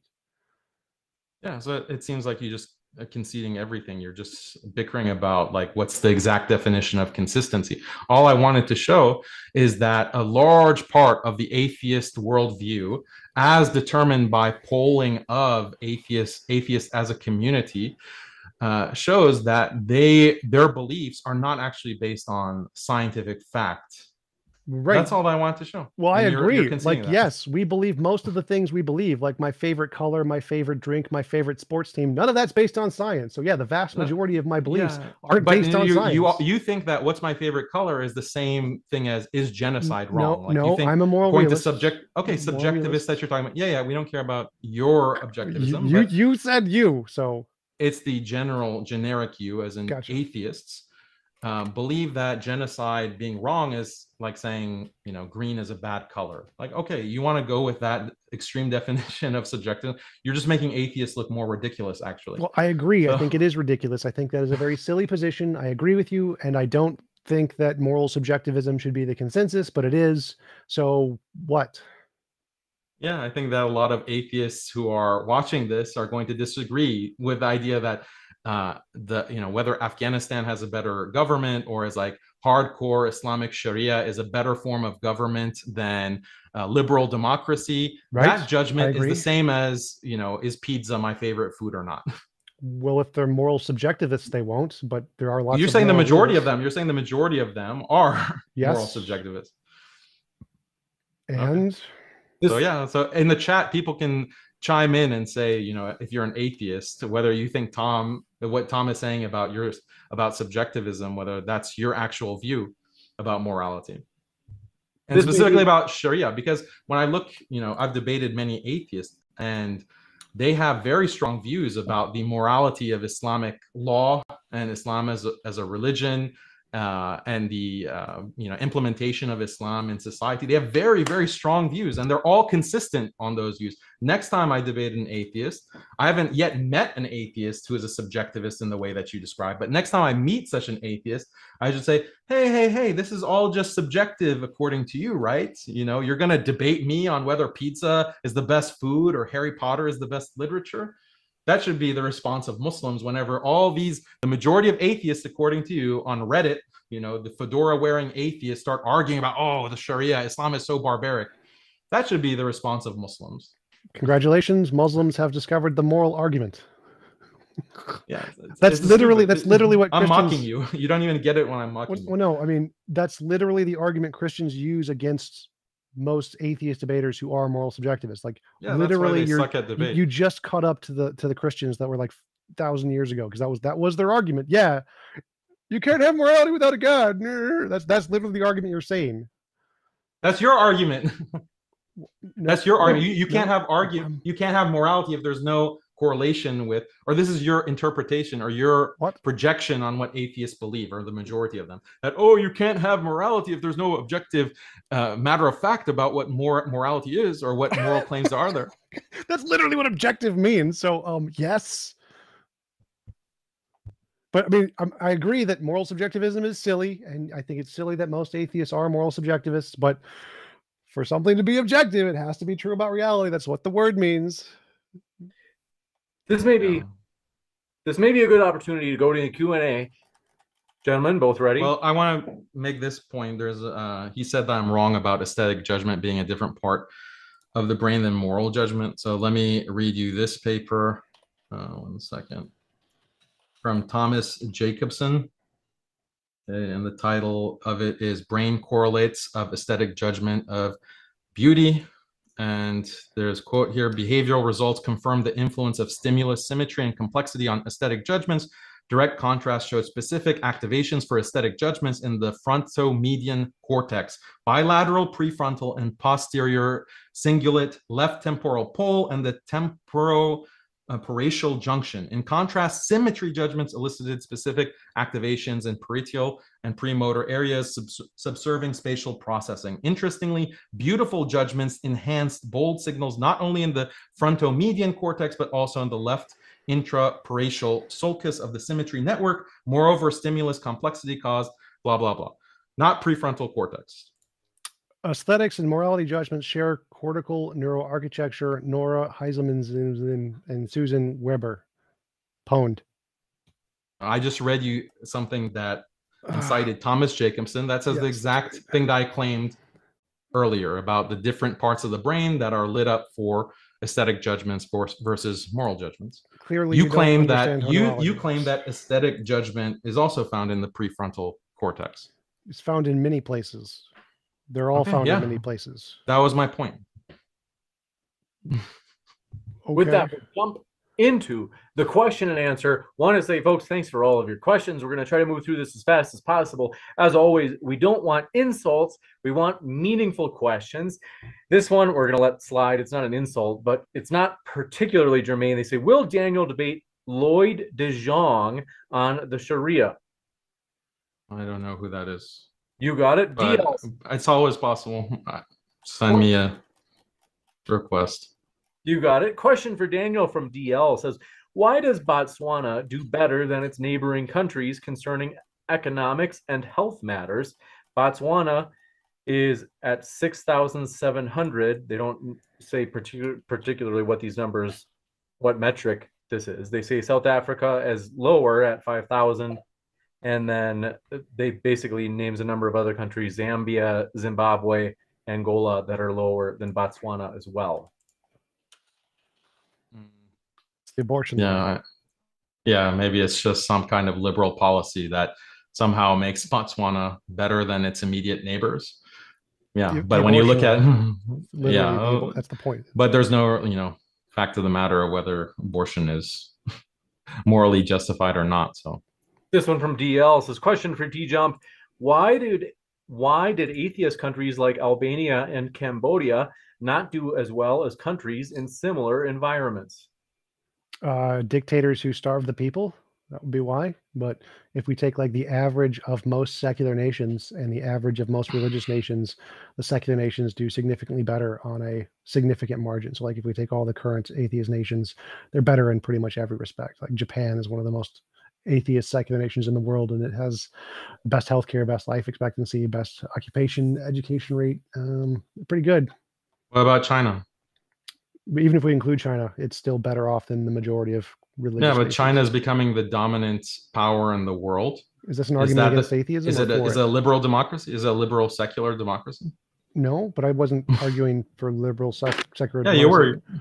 No, I was saying quality of life. So the quality of life in China is still better than a lot of the Christian nations in Africa and around the world. So it's even including But China. it's not liberal. It's not a liberal secular system. I didn't say anything about liberal. I said atheist. So You atheist did. countries, like no, I said atheist countries. To take the atheist, modern atheist countries and take the average, their quality of life is better than religious countries. Include China, include North Korea, include Russia. Russia's actually mostly Christian, but we'll include it anyway.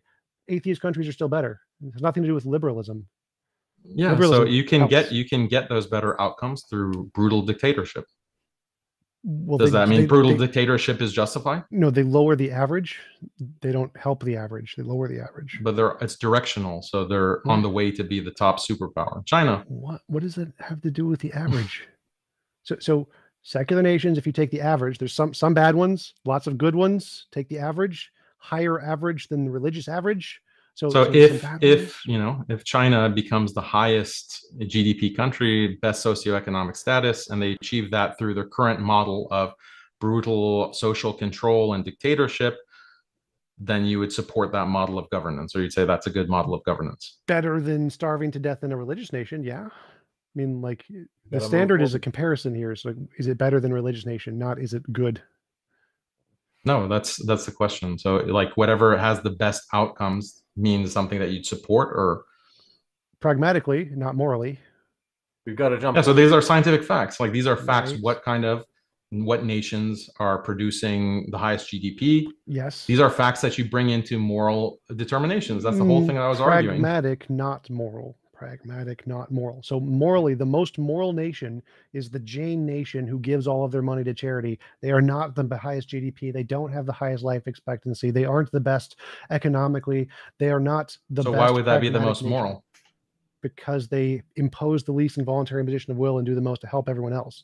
So they do moral things like giving all of your money to charity. That's very moral, not very That's pragmatic. not the way that atheists evaluate what is the best system of government. That's how I do. You asked about me. How do I assess whether something's moral and political? That's what I hate to do it, but because we have so many questions. Sunflower says, TJump, labeling yourself as an atheist puts emphasis and priority on the lack of belief in God over any other lack of belief. By labeling yourself as an atheist, you are revealing your anti-God bias. No, I mean, like the label atheist does target God, but it doesn't mean I have a bias against God. It just means that that's the label I identify as. So, I mean, I'm also anti-murder, but I don't like label myself an amurderist. I'm equally against murder as I am against God. This one from Cameron Hall says, doesn't religion allow immoral things to be moral? Yes, lots of them. In fact, that's primarily what it does. Daniel, any thoughts? Agree? No, I mean, you have to, what's your standard of morality? And if you're like most atheists, according to TJump, you're a subjectivist. So you can't really make determinations of morality one way or another. This one from Made by Jim Bob says, Tom, there is no evidence for the law of identity, but you believe it. Any evidence you present will require assuming the law of identity beforehand. Conceptual claims require conceptual evidence. Simply imagining it is, in fact, evidence that it's true. So for things like conceptual laws, math, logic, semantics, linguistics, those don't require empirical evidence like scientific because they're not empirical claims. They're conceptual claims. So you only need conceptual evidence. This one from DL says, Daniel, are you asking why atheists don't have the same opinions aside from religion? Rand and Marx are both atheists, but disagree on every other issue. Yeah, I mean, that's the thing. Like, you see all of this kind of disagreement amongst atheists, even though all atheists are committed to this kind of logical rationality and a process of logical reasoning. They're all committed to that standard.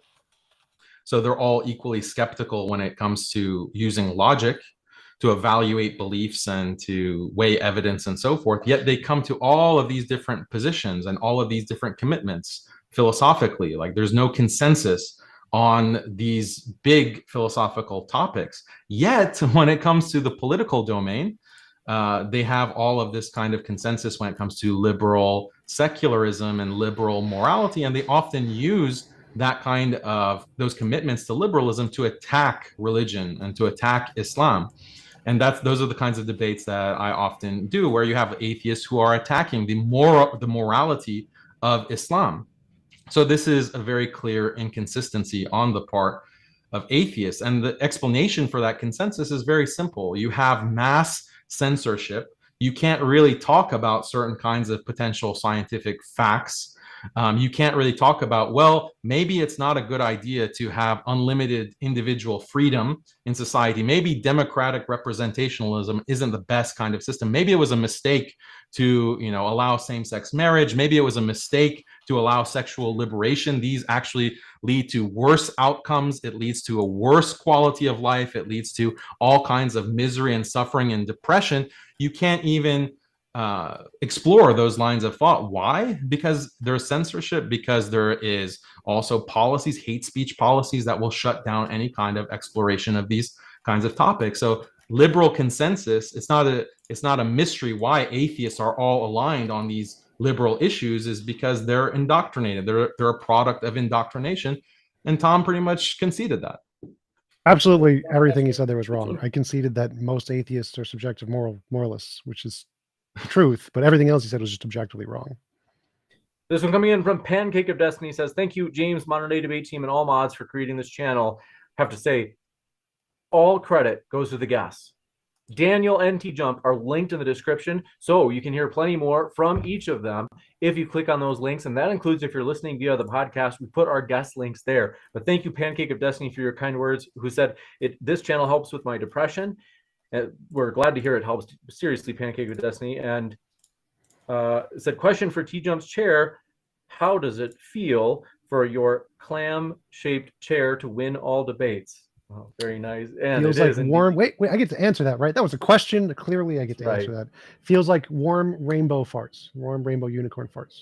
It's a tremendous chair. We love the chair. Sunflower says it's more likely that actions that result in harm are immoral than moral. It's not necessarily true, but it's certainly more likely. Involuntary impositions on the will are harmful, TJump. You lose. Well, no. So examples like working out, or playing video games, or challenging yourself. Like, things can be an imposition on will and cause harm, but be moral because you want to experience them. Like playing video games. Most people play video games competitively against others and lose the vast majority of the time, which is somebody else imposing on your will, but it's moral because you want to be in those kinds of situations. So the vast majority of those kinds of impositions on an everyday basis are not immoral. Simply causing harm doesn't indicate whether something's moral one way or the other. It wouldn't, and so it doesn't actually relevant to the argument of whether or not something is moral. This one coming in from Bitter Truth. I'm going to read some of these together because some of them are more statements. We'll give you a chance to respond to each of them. Daniel said, religions are a curse on humanity, and Islam is the worst religion. Haqiqa, I think they mean you, Daniel. I don't know what Haqiqa refers to for sure. They say this is the misspelling of his last name, probably. Can you defend? And then said, I'm sorry, Quran Toba verse. Is this something I've never heard of? Toba, like T-O-B-A? Toba verse, spreading hate and insulting humanity, even Haddies. I don't know what these things mean, but we'll give you a chance, Daniel, to respond before I go through any more, because there's another question from them.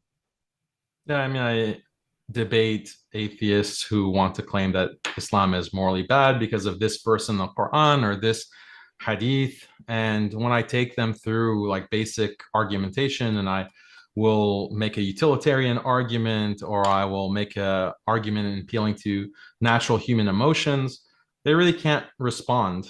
And so those are the types of atheists that I have seen, online, represented online.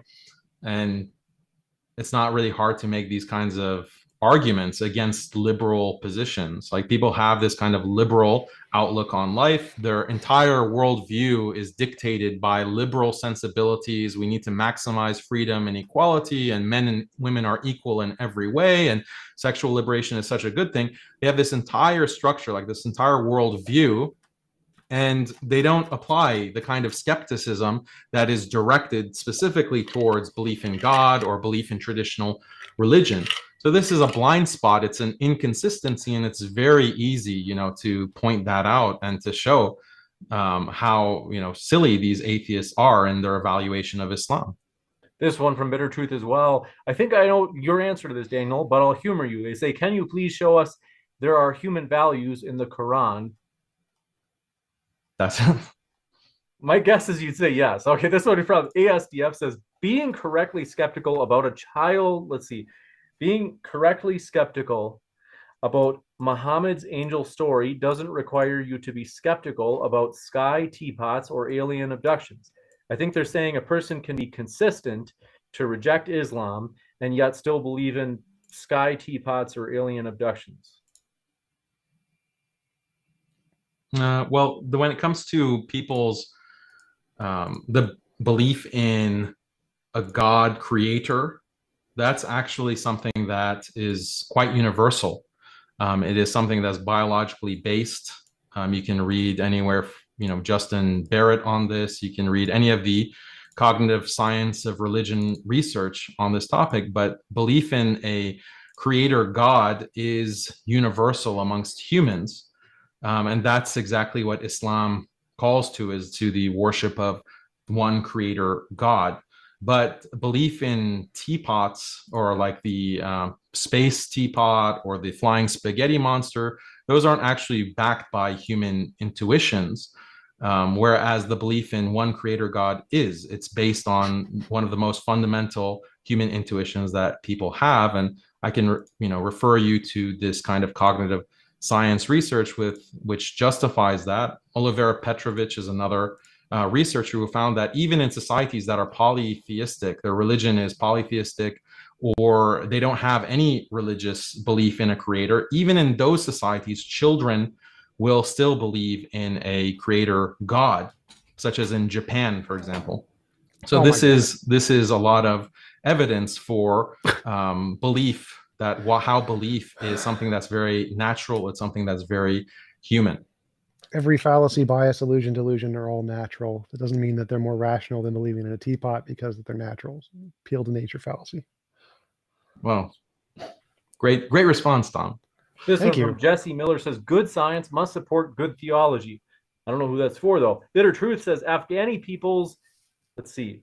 They say, if Afghani people marry children and they're Islamic, do you think that they are doing better than the USA, morally speaking, Daniel? And this is a great question for Tom. For what would a subjectivist say to that? I'm a moral realist, so I think they are objectively immoral. And he's asking you specifically how you would answer it from your moral standard. Do you think I have plenty of video content on this question?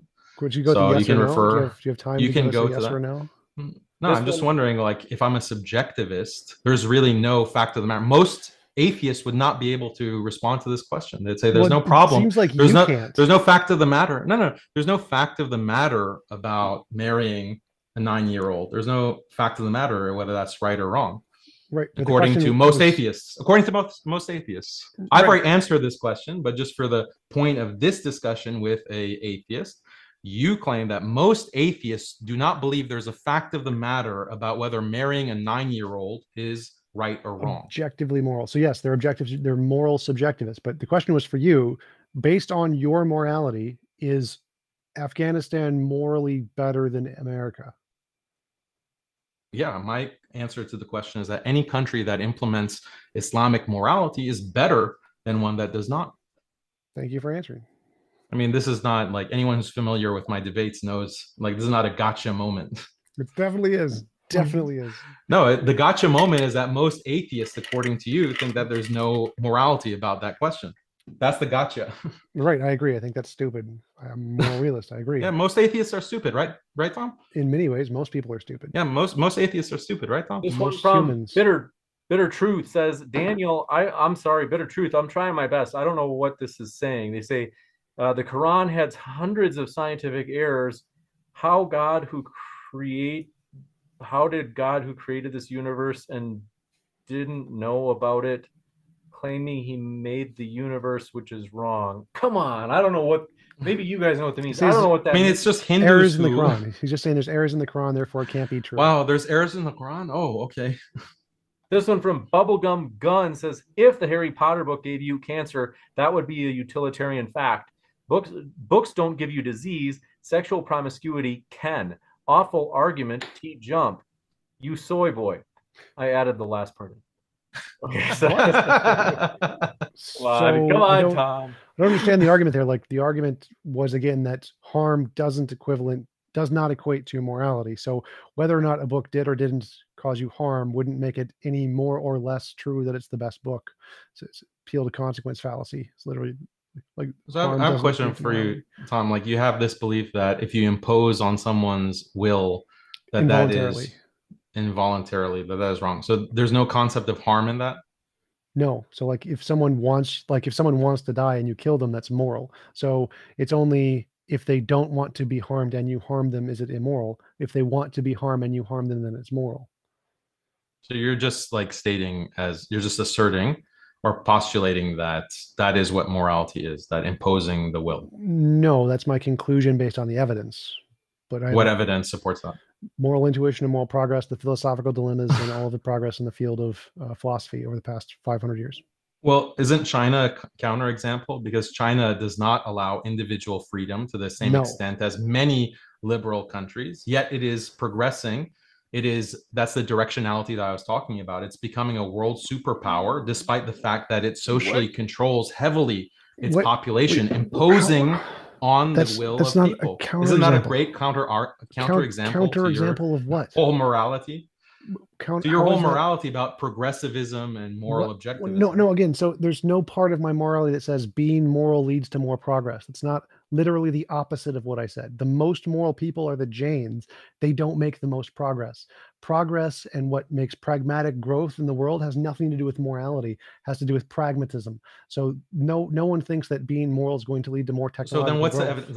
I'll repeat what was the evidence that imposing your will on people is wrong? You said there's evidence for that. Moral intuition, moral progress, the philosophical dilemmas. And moral progress. What is moral progress? The changes of moral intuitions over time across cultures in its consistent pattern. So the consistent pattern is being broken by China. No, because people in China do not think that you have to have individual freedom, right? No. So the pattern is that if we go back 1,000 years, when they think that rape and slavery is totally fine and okay, those are no one ever thought that rape was wrong. Was right. There was no moral problem with rape. No one has ever thought that. Yes, they did. So you need to learn more about history. But no, you need to learn more about history. So China, the morals of the average Chinese person is significantly better than the morals of the average people thousands of years ago. The moral inclination. Assertion. You can look at the evidence. This isn't my claim. You can look at the polls and the actions. But you're using the word moral. So yes. The whole question is, what is the evidence for your moral intuition? Theory? But you're using moral in your evidence or definition for. Oh my god. So when we talk about. Oh my god. That's your response to everything. Oh my god. This topic. It hurts me. It hurts my head how ignorant of you are at this topic. I want to move on to the next one. Yeah. So just to clarify, morality refers to certain actions and feelings we get, like you punch a baby. Oh my god. It's so stupid. So stupid. Oh my god. When we say like China and the people in China are more moral, we can compare their moral intuitions to the moral intuitions of historical accounts and people in the past, and we say, is there a change? And if there's a change, you can't if you don't have a definition of morality. Morality is the feelings we get when we see certain actions, like punching a baby. I literally said that. So the evidence of morality is the pattern and changes of those feelings across time. That's what moral intuition means. Please Google the word. It will help you a lot. Stanford Encyclopedia of Philosophy, Moral Intuitions. It will definitely help. This one coming in from, let's see, Yeshua the King. That's just an insult to an entire people group. We're not going to read it. We're looking for meaningful questions. Zio Levi's says, TJump, how do natural laws pop up in the universe first? I think that's what they mean. They've always been there. So natural law is a description of the fundamental natures of reality, which have always been there. Gotcha. And this one coming in from Alan Green says, why can't you be skeptical of, quote, pizza is my favorite food, unquote? What if I'm lying? What if I like something more, but I forgot? So to be skeptical of the claim that someone says pizza is their favorite food isn't to be skeptical of the truth condition of pizza being objectively better. It's to be skeptical of the truth claim of that statement corresponding to their opinions. And so in the debate, the reason I ask that is that if it's the case that someone is skeptical of, let's say, being sexually promiscuous is moral, what they're being skeptical of isn't the truth claim to reality. It's the truth claim to whether or not that corresponds to an opinion. And so it would not be inconsistent of a skeptic to not be skeptical of that claim, because you're not being skeptical of something that corresponds to reality. It's not a fact about reality. It's just something about an opinion. You got it. This one coming in from Sunflower says, TJump is trying to rest on his abstract laurels, and as he further descends. Okay, basically. I'm okay with insults. I've said that before. Please read it. I'm happy with it. I like insults. That's basically just as he descends into absurdity. So, folks, looking for something more meaningful than that. This one from Anon Yamau says, TJump, how can you look like the medic, engineer, and scout from TF2? That must be some sort of hip new Team movie. Fortress 2. Oh, thank you. All the time, all at the same time. If I was an atheist, that would make me a believer. Do you look like the medic, engineer, and scout from TF2? I do. I'm just that sexy. Nice. Good for you. Bitter Truth says, Daniel, did you ever see God or angels? So don't you think this is called blind follower, other end someone believe in reality? On the other end, someone believes in reality based on evidence. I think they're saying if you haven't seen God or angels, you don't believe based on evidence, Daniel. I think that's their claim. Well, I think he's not skeptical of his claim of his personal experience. Therefore, he's not being consistent, trying to tie it into the title. I am consistent in that my beliefs are based on a Islamic paradigm, and I apply it consistently. And nowhere does Islam say that belief in God has to be based on empirical evidence. But atheists, when they argue against religions, whether it's Christianity or Islam or any other religious system, they say that you are irrational for having these beliefs because there is no empirical evidence to back up those kinds of beliefs. They apply that kind of standard to religion, but they ignore their own worldview. This one from Bitter Truth. This one might be good to clarify because during the debate this came up. I think each of you have the same view on this, one which I think that has been misunderstood. They said, do you support the idea that women have lower IQ? Isn't this discriminatory? And I think if I understand right, most of you just believe that there's, you could say, greater variability among men's bell curve distributions such that there are both more cognitively delayed people as well as more geniuses among men. Is that basically the idea, or are you saying something different? Yes. So the scientific evidence is that on the bell curve, there are more men on the extremes, both the highly intelligent extreme and both on the lower, less intelligent extreme. And the average could tend higher in the men direction. So men on average are slightly intelligent by a very small margin. But yes, the evidence indicates that overall men take up the extremes on a much higher degree. And so that's why men dominate all like hyper intellectual fields like chess and Nobel Prizes and mathematics. Daniel, was that what you were saying? Yeah, the point about IQ, that's one point, but there's other personality traits that differ between men and women that will affect like their representation or their ability to be in certain fields.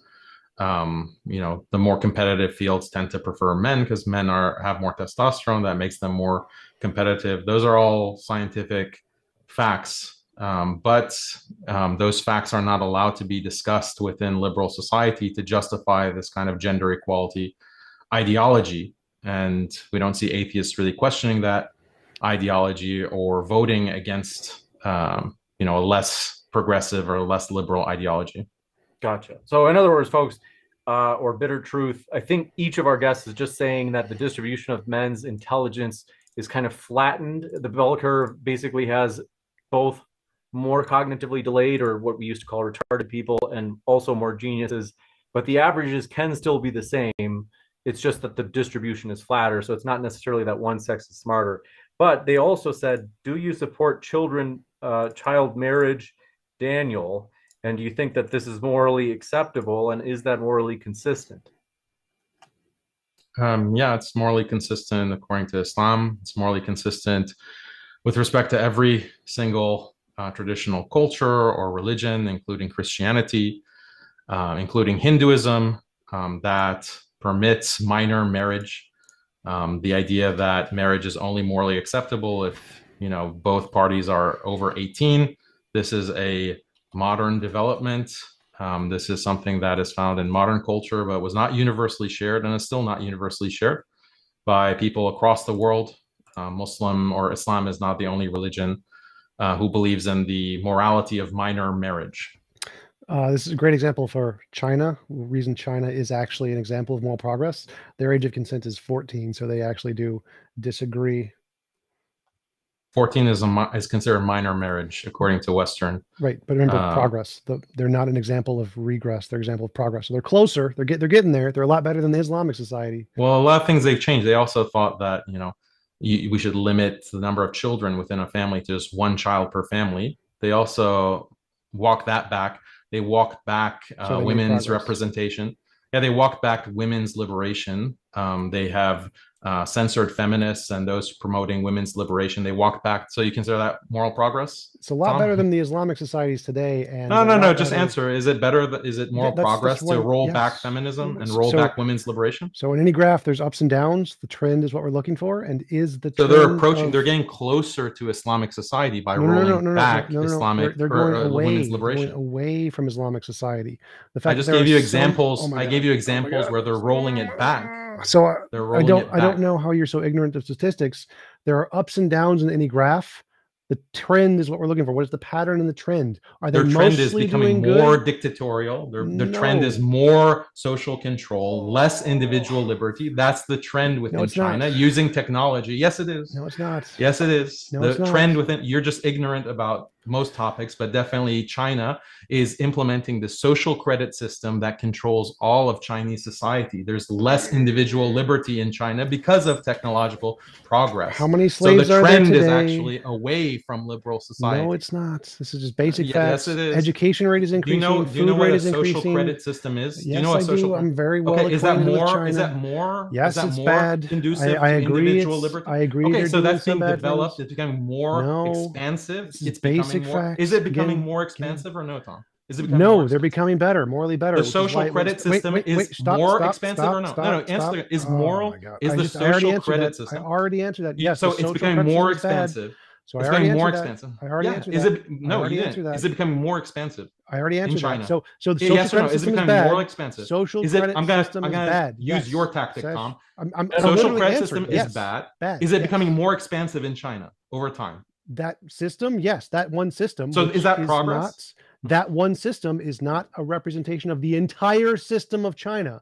The fact that they're increasing education have made more educated people in China more than ever in history, in progress. The fact that they've limited slavery, progress. The fact that they've eliminated hunger, progress. The fact that the minimum wage, progress. They're going up in millions of ways. They're not doing great, but they're doing better. They're improving. They're morally improving by objective metrics. Steven Pinker's Better Other Natures. Yeah, please read basic facts. If you ignore the massive social credit system that is crushing, that doesn't. Oh my God. Yeah, it doesn't matter. Oh, it's so that so doesn't irrelevant. Contradict the millions of people who aren't starving I'm arguing to with death. A clown. Like this that doesn't. I'm debating with the increase of the living wage. You moron. Holy shit. This one. All right. We social got a credit system. Oh. This one example of a bad thing. Light of the Twin Lamps says, thoughts on Taliban victory? Is this proof that Islam triumphs over secularism? If a technology inferior force can beat a superpower. Is that for me or Tom? I think that is my, I would Both. guess it's for you. I think it's both, but I mean, obviously, technologically superior nations can lose, but doesn't mean one's better. Yeah, I think technology is not a sign of moral progress. Like, I'm consistent on that. I think China is, with their social credit system, this is actually objectively bad. And the fact that it's expanding is bad is not the sign of progress. And you can still have, this kind of brutal social credit system and limiting people's liberty and still have a rise in GDP. So that doesn't mean that that's a good system or that's a good form of government. Those are the kinds of nuanced kinds of ethical distinctions that you can make. But I mean, we're missing that in this debate. Carlos Santana says TJump is correct about categorical imperatives existing, and Daniel is correct about our world being determinist. Once again, great show. I'm glad I am in the timeline for today's chat. Thanks, Carlos. And you can find both of our guests linked in the description here if you want to hear more from Daniel or TJump right here at Modern Day Debate in the description box here on YouTube, as well as at our podcast. Alan Green says the important question is what % of non-atheists support abortion, i.e., what is the correlation factor between atheism and supporting abortion? In America, it's a pretty drastic split. So in America, the religious people drastically support banning abortion. Yeah, it's a really high correlation. It's a really high like, check out Pew. Like, atheists are the most supportive of legalizing abortion in all cases, like even in the second trimester, third trimester. So that's the Pew stats, and you can look them up. But I think it's highly correlated. Like, your religiosity and your commitment to traditional religions like Christianity and Islam is negatively correlated with your support for, liberal policies like reproductive rights or legalizing abortion, sexual liberation, and so forth. This one from XXWLZXX says, let's see, looking for more productive questions. That one, let's see, not very useful. Bitter Truth says, Daniel, nobody can see God. God never communicates with us. Can you show us or provide evidence that God exists? Evidence that depends on what kind of evidence you accept. If you're only going to accept scientific evidence and you need a peer-reviewed published paper that says, oh, God exists, we have the scientific proof. If that's your standard of evidence, then no, I don't have that. Evidence is just anything that differentiates imagination from reality. That's all you need. Mr. Monster says, are all Muslims consistent believers? All Muslims, no, you have hypocritical Muslims, you have Muslims who have the same level of religious commitment. Like, there's diversity on the practice of Muslims. This one from Ched Eckerd says, who are these atheists that are moral subjectivists? So, like, I believe Amy Newman is one. Pretty much all of the atheists I've debated, most of the ones on my channel, the vast majority of atheists. If you go to the American Atheist website, you can go to their description of morality where they say they're moral subjectivists. The American Humans Organization, they say they are. The ACA, I believe they say they are. Pretty much every atheist organization and their members are, the vast majority of which are moral subjectivists. That's like the most common view. Take any YouTube atheists online, they're most likely going to be moral subjectivists. The very few are moral realists. Logan, I forget his name now. He's a great moral subjectivist, philosopher, debater guy.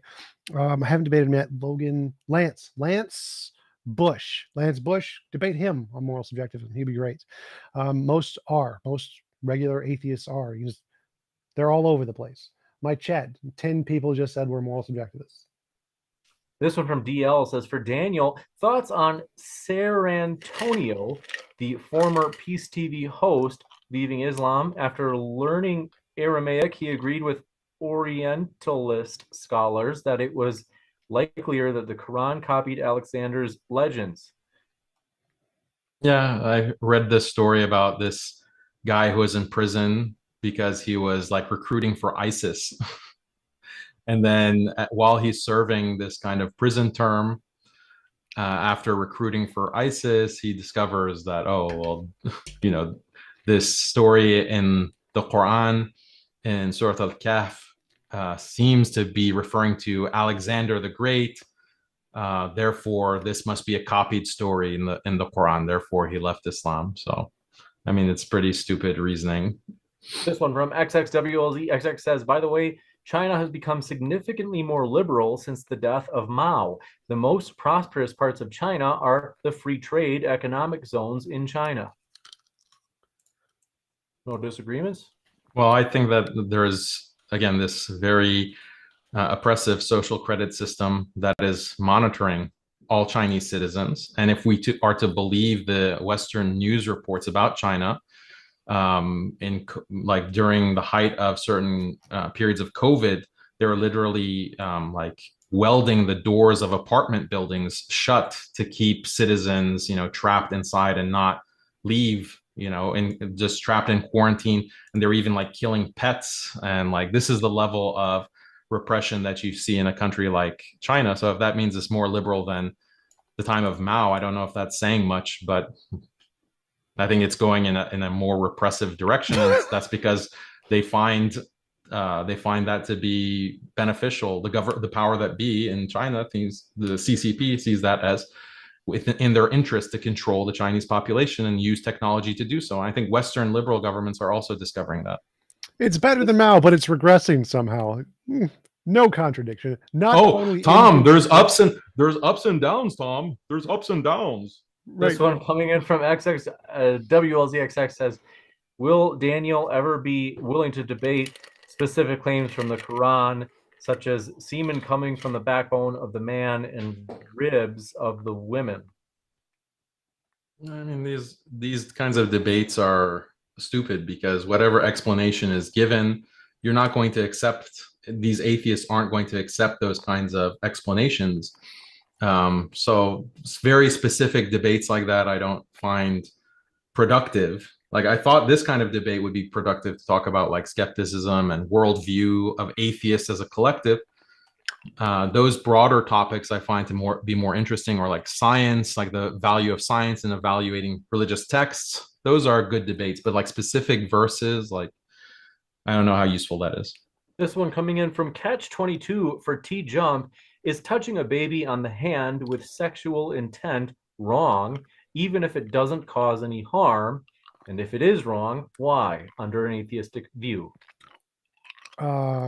Yes, because the baby didn't consent. So if the baby doesn't consent, it's a violation of its consent, and so it's immoral. But the baby doesn't consent to being like held at all. Yep. So it'd be morally better if you didn't ever violate any consent ever.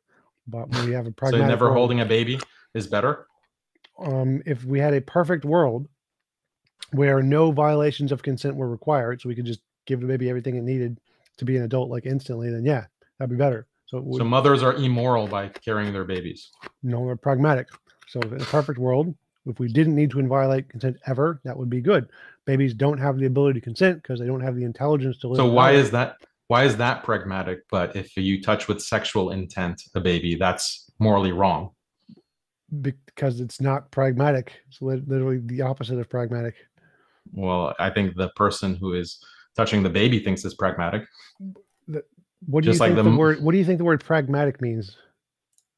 It's your definitions, man. I'm just going off of your definitions and the words that you're using. What does the word pragmatic You don't think that a mother holding a baby is morally good? What does the word pragmatic mean? Let's show your own inconsistencies here again. No, I'm just asking you questions. That's all. Yeah, you don't feel like questions. You make statements like, "Oh, I think the child rapist thinks it's pragmatic." What do you think pragmatic means? Come on. No, you define morality as imposition of will. So I'm just like drawing out the conclusions of that. Yes. So imposing on the baby's will by touching them without consent is immoral. Yes. This one from John Doe Bro says, atheists are skeptics by definition. They are skeptical about the claim of God, in quotes. That is because there is no proof of God. Therefore, the laws should not be based on a God, right? Yeah, so there are many policies within these liberal governments that are also not proven by scientific data, and sometimes they even contradict scientific data, yet there are laws that everyone abides by force, and a vast majority of atheists agree as being morally justified. Well, I So agree with that's the an first objection. part. That's an objection against atheists. So like weed being illegal, it's all the data shows that that's wrong and is bad, but it's still illegal. So yes, there's definitely archaic laws that are bad, and it takes a while for the science to influence the laws to make them improve. It doesn't just happen overnight. So there are lots of laws that are bad and are scientifically proven to be false, and I agree with that, and we should change them. You got it. This one coming in from, do appreciate your question, Grays 174. Daniel, what is the objective reason to listen to what God tells you? Is it just because it's objectively true that you will go to hell or be punished if you disobey? No, the belief in God, like this is a big question about human behavior and human morality and human intuitions. So this kind of distinction between is and ought, this might be like a conceptual truth that is and ought are not the same thing. But when it comes to human psychology, is often is translated automatically by the brain into an ought. So, for example, the fact that people like there is a king or someone with great authority, that is just a fact that someone has great authority. But humans translate that, like in many cultures, into, you know, I should submit to that authority, or I should respect that authority, or I should fear that authority. This is something that is proven again within the cognitive science of religion. And so that is of authority and someone who has great power, you should obey them or you should submit to them. That instinct is something that is universal. And that's why, you know, that this is one of the explanations for why religious traditions have this concept of an all-powerful God and submitting to an all-powerful God. It's something that matches human intuitions that are universally seen across history and geographic space. So Muslim because he has a big apologist stick, he has a big stick. That's why. says, Brother Daniel, in your opinion, why do atheists resort to moral subjectivism in their, let me know if I say this right, Weltanschauung worldview? Why do, is that from me or Tom? That's, they said, Brother Daniel. Why do they? I think that a lot of atheists that are online maybe appeal to subjectivism in this kind of inconsistent way. Like they want to criticize Islamic morality on an objective basis, but then when you press them on trying to justify their morality, they suddenly, very conveniently, are subjectivists. I think that's what explains it, because they can't really appeal to scientific facts to back up their moral commitments. So they just throw up their hands and say, oh, you know, morality is just like liking ice cream or liking Harry Potter. That's, I think, the sociological explanation for subjectivism in general. But again, when you look at brain scans, when you look at how atheists actually talk, when you do these polls, you see they walk and they talk like moral objectivists, but they want to claim that they're not. It's because most of them were religious when they thought that they were brought up being taught that you need to believe in God to believe in objective morality. And they were never taught that it's possible to believe in objective morality without a God. So when they became atheists, they then kept that intuition and became moral subjectivists. That's why it's so popular among non-philosopher atheists. Yeah, this is a product of their culture and their upbringing, indoctrination, basically. This one from Rays 174 says, Daniel, what about the HOLO cost makes it morally worse than the hell of your God that someone may be sent to? Is there a better answer than, quote, God does it, so it's okay? God does it. What was the HLO? Is that hell? No, just a word that hollow, like don't want YouTube to pick up on unnecessarily. HOLOCAUST. It's a word that okay, I got it. So is it, I still don't understand what the question was. They're saying, why is hell not worse or comparable to that event? And they want an answer other than, as they quote it, they say, other than, quote, God did it, so it's okay. Well, I think the understanding of that historical event was that that was unjust. But when God punishes, it's based on justice, perfect justice. It's not just arbitrary ad hoc genocide. That's the moral distinction. You got it. This one from Zio Levi's. Let me know if I say this right. They say, Tom, mind is a product of blind process under atheism. So why should we trust it? Because blind processes can lead to true facts. So the fact that something comes about by a blind process doesn't mean that it's false. It's a appeal to motive fallacy. So the fact that, like, for example, we could have a process like natural selection that selects out for false facts and selects true facts. Therefore, you have a reason to believe the facts because there's a system that selects for true facts. This one from DL says, if a human views a face in a bush due to intuitional survival, it doesn't mean that a face is actually there. Can't the same be said of God, Daniel? Yeah, it doesn't mean that it's there. It also doesn't mean that it's not there. So there's more than just intuitions to justify belief in God. This one from Bitter Truth says, child marriage. Let's see.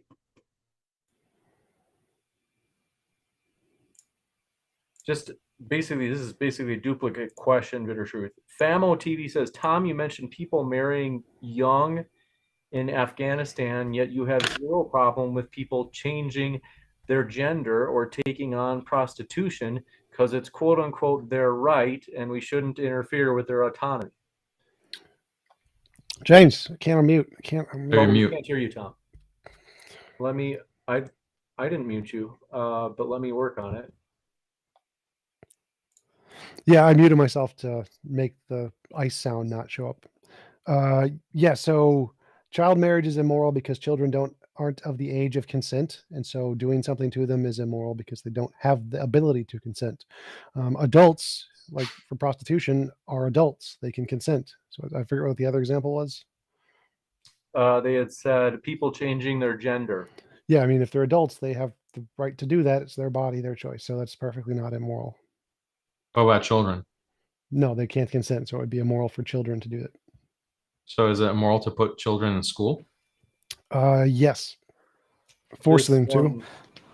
This one from Soban Chowri. I didn't see your question. Let me know if you had one in the live chat. I didn't see one attached. XXWLZXX says, it is astonishing to me. Let's see. Says, Daniel, don't you think that child marriage is harmful if you support the harm principle in terms of saying that harm is roughly equated, you could say roughly equated to morality? No, I don't accept the harm principle, and I don't reduce morality to harm. I said that harm is morally irrelevant. There are many different moral considerations. Harm is one of the big ones. And also, I don't necessarily think that minor marriage is always harmful.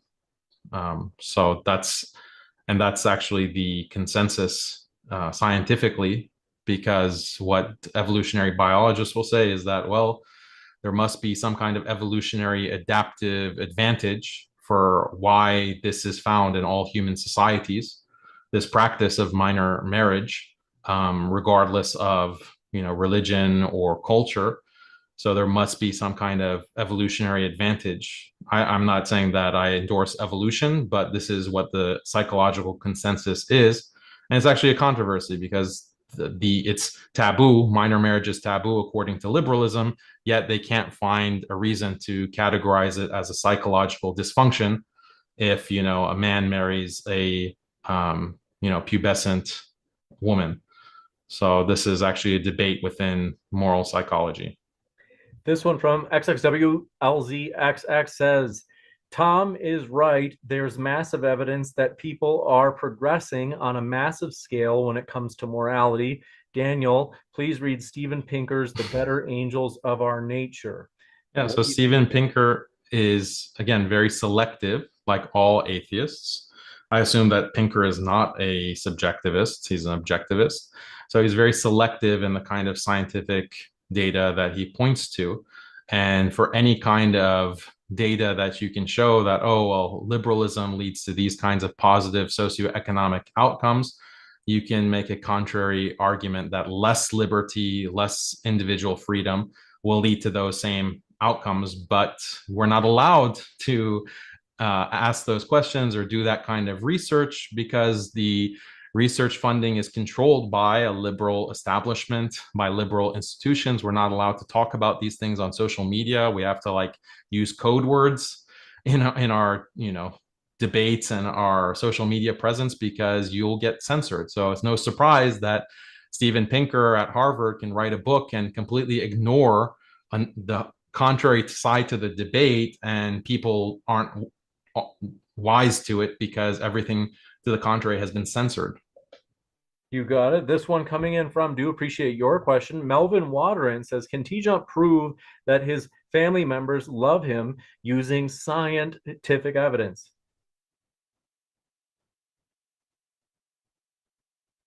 Oh yeah. Let me work on that. Oh, I see it. Yep, there it is. All right, just fixed it.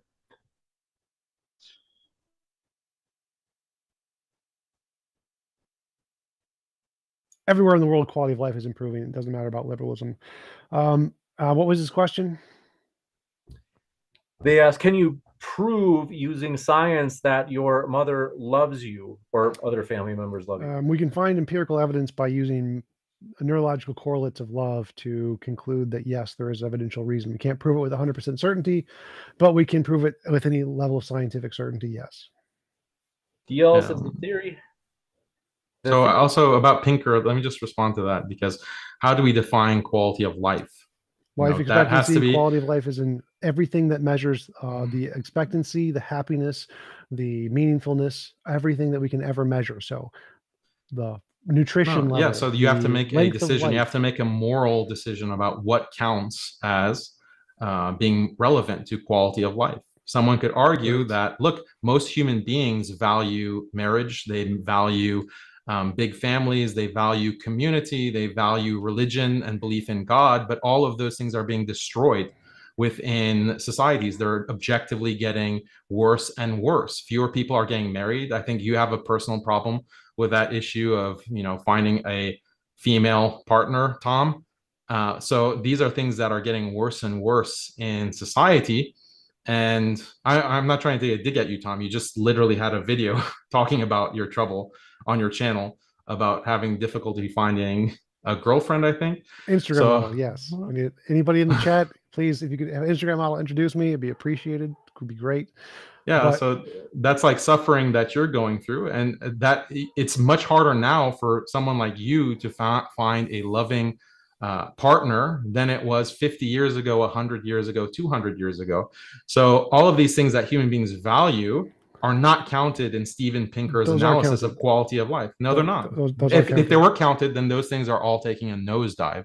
Well, so how can they indicate that those are leading to a better quality of life overall? Because people are living 3 times longer, which is a lot more important than you can live 3 times longer if you're strapped to a bed and all of your needs are given to you intravenously. You can live longer. That doesn't mean that it's a better quality of life. Right. So that's why we use all the different criteria on like quality of life, as in happiness, fulfillment, ability to find food, ability to find meaningful joy in hobbies and things, free time. There's lots of criterion we use here. It's not just life expectancy, but the one criterion, there are some things that are going down, like you mentioned, finding meaningful relationships don't outweigh the billion other things that are improving, like all the things I listed. So yeah, there are some things. Some people would like prefer to live just 40 years of life instead of 80 years, and maybe suffer from more disease, but have like a loving, committed wife, or to live in a loving community, like a large-scale community, rather than sitting on a couch in front of a laptop watching Netflix and ordering Uber Eats. Like, yeah, and the vast majority of people 500 years ago wanted to not die of the Black Plague. Yeah, that's one historical period. You're characterizing all of the past as like plagues killing people constantly. Yes, literally, yes. Literally, yes. Even then, people would prefer that than the hellscape dystopia that we're living in today. This one from DL. The theory of evolution contradicts Islam, so are Muslims consistent with reality? No, I think that the theory of evolution is factually incorrect and irrational. Thayer Almadhoun says, Tom, based on your morality, is free speech good? If so, what do you think about laws in European countries that penalize criticizing Holocaust narrative? Yeah, so I'm for free speech. I think everyone should be able to have free speech, including the hollow guys. So yeah, I'm all for free speech. That's very contradictory to what atheists overall think. Not contradiction. It's do I agree with all atheists? No, I'm not a feminist or. I was just making a point. I didn't say it's contradictory. I was just making that note. You said contradictory. I said that contradicts what other atheists say. I didn't say what you said is contradictory. Sure, I disagree with other atheists. I'm not an SJW. Yeah, we know, we got it. Grays 174 says, follow up on the H cost question that was just asked. How do you determine the quote perfect justice that Hitler didn't have? Is it quote whatever God does is perfect justice? I think that's for you, Daniel. Yeah, it's the previous one, not the one that was just answered. I don't know, like it was the one about comparing hell to what Hitler did and saying, why is God not bad? And that was the previous question. And he's saying, what determines what is the justice for Hitler because of his actions? Is it simply just God just picks it? No, we're morally accountable. We have ability to make choices that will be judged on in the afterlife. This one coming in from, do appreciate it. We just got a few more questions here. This one from Mzar says, Daniel, Muslim scholars differ on when abortion is legal. So where's, quote, objective morality, unquote, if subjective interpretation is used anyway? It's not a trivial matter. We're talking potentially about murder. Yeah, there's what's called ikhtilaf, like difference of opinion on a variety of moral issues within Islam. So that doesn't contradict there being like a objective answer, objective meaning in the sense that God has determined that one thing is right and another thing is wrong. So but in Islam, like the scholars who or the jurists who try to determine what is the objectively correct position on an issue like abortion, they're allowed to exercise what's called ijtihad, like inferential reasoning. And as long as they are doing that properly and bringing to bear the relevant sources from revelation, then they're not morally culpable for having a wrong answer. They can be wrong, but Muslims can still follow them despite that because they made the best effort given the resources that they had and their understanding of revelation. You got this one from Karzan Sorabi, says TJump is having sex with a dead body per se morally wrong. Not if the previous occupant said you could do it after they die. They consented to allow their body to be used after death in that way. That's perfectly fine. Nasty.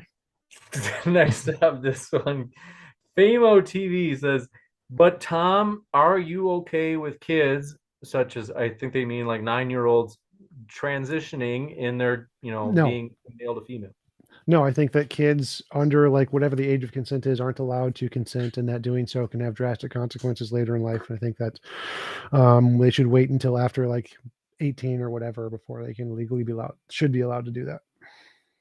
But there's plenty of scientific evidence that contradicts that.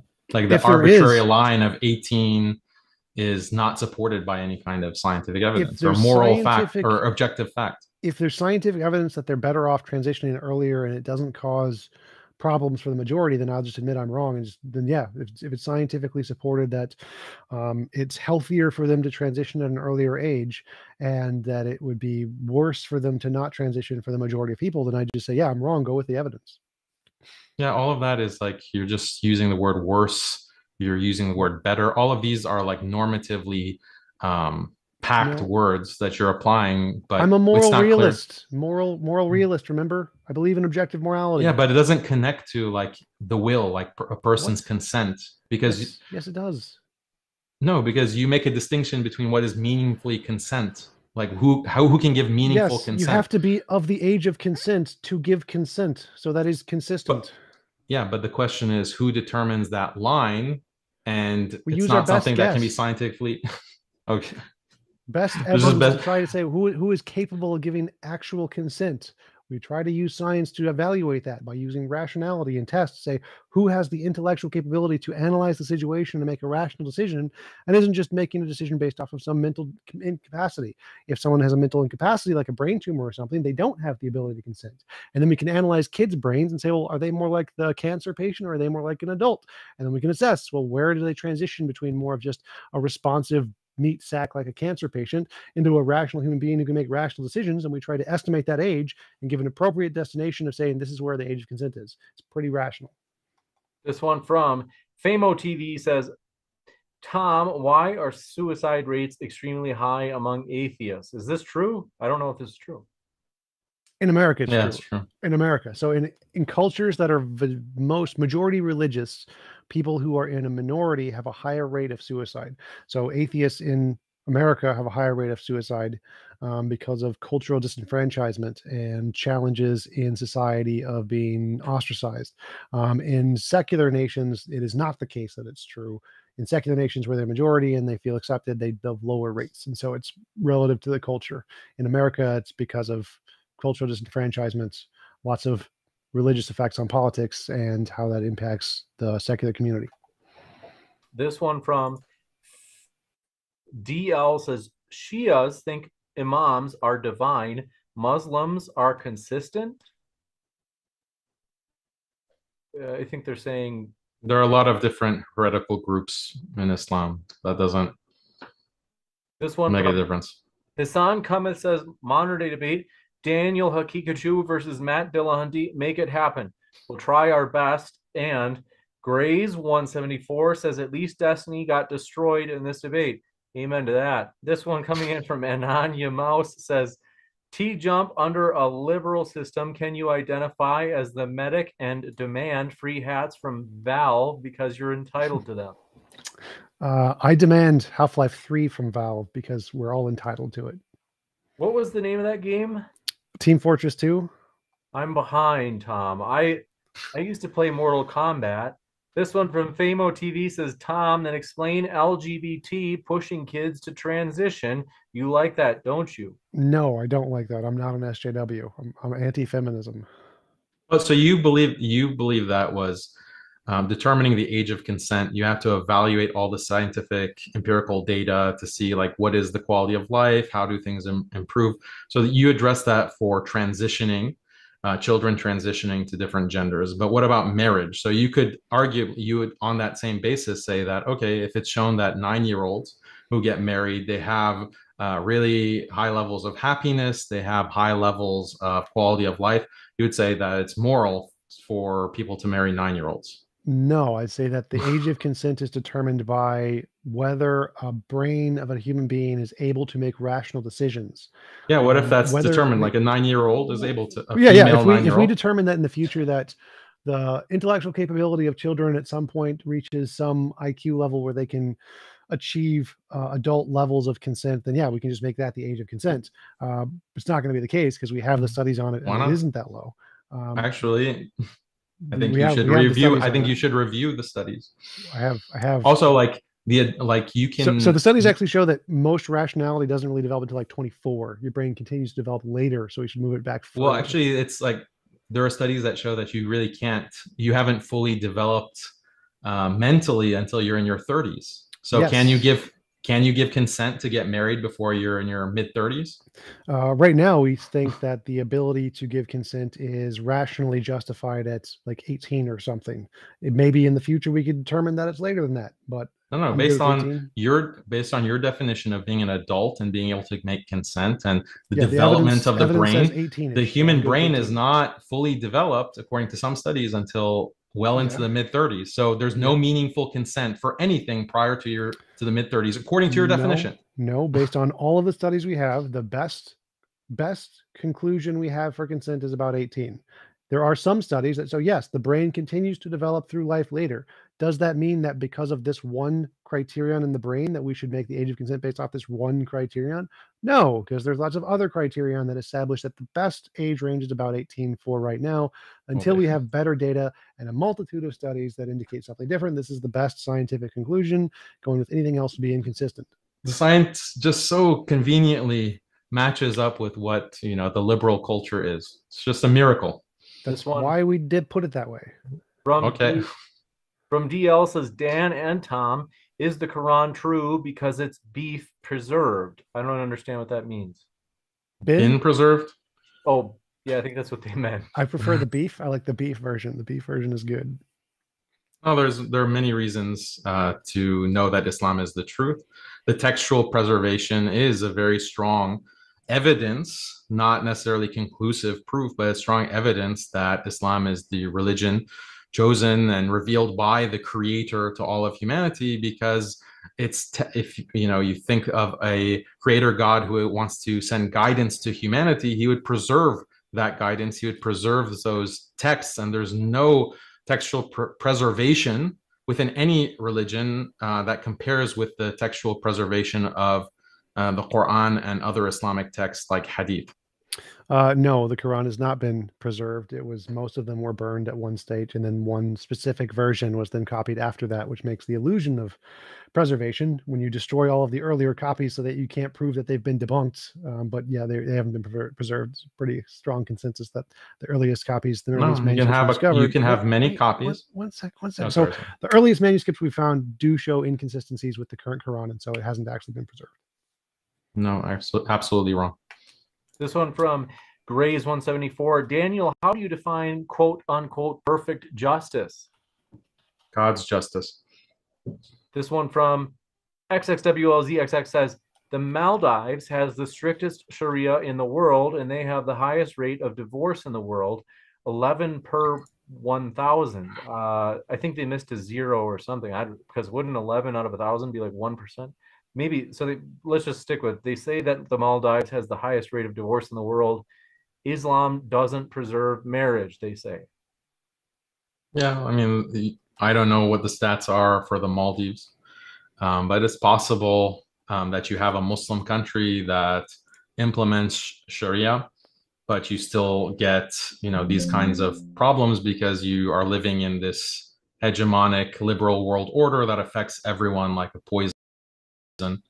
So it's not a surprise that do implement aspects of Islamic law are still suffering from the malaise that the rest of us are suffering from in countries where we don't have the blessing of Islamic law. This one from Famo TV. Tom, a married woman can cheat on her husband while he's at work. Ignorance is bliss, so there's no harm on him, and she gained pleasure. Can you address how this would be ethically wrong if he doesn't ever find out about it? Yeah, so if you agreed to join in a relationship under certain pretenses that you will not cheat, and then you broke that or violated that agreement and then cheated, that would be immoral. If they're in an open relationship, it would not be immoral. So if they became married and were okay with this, then it wouldn't be. So it would be immoral if they agreed at the outset that they would not cheat and she violated that consensual agreement of the pretense of engaging in the relationship.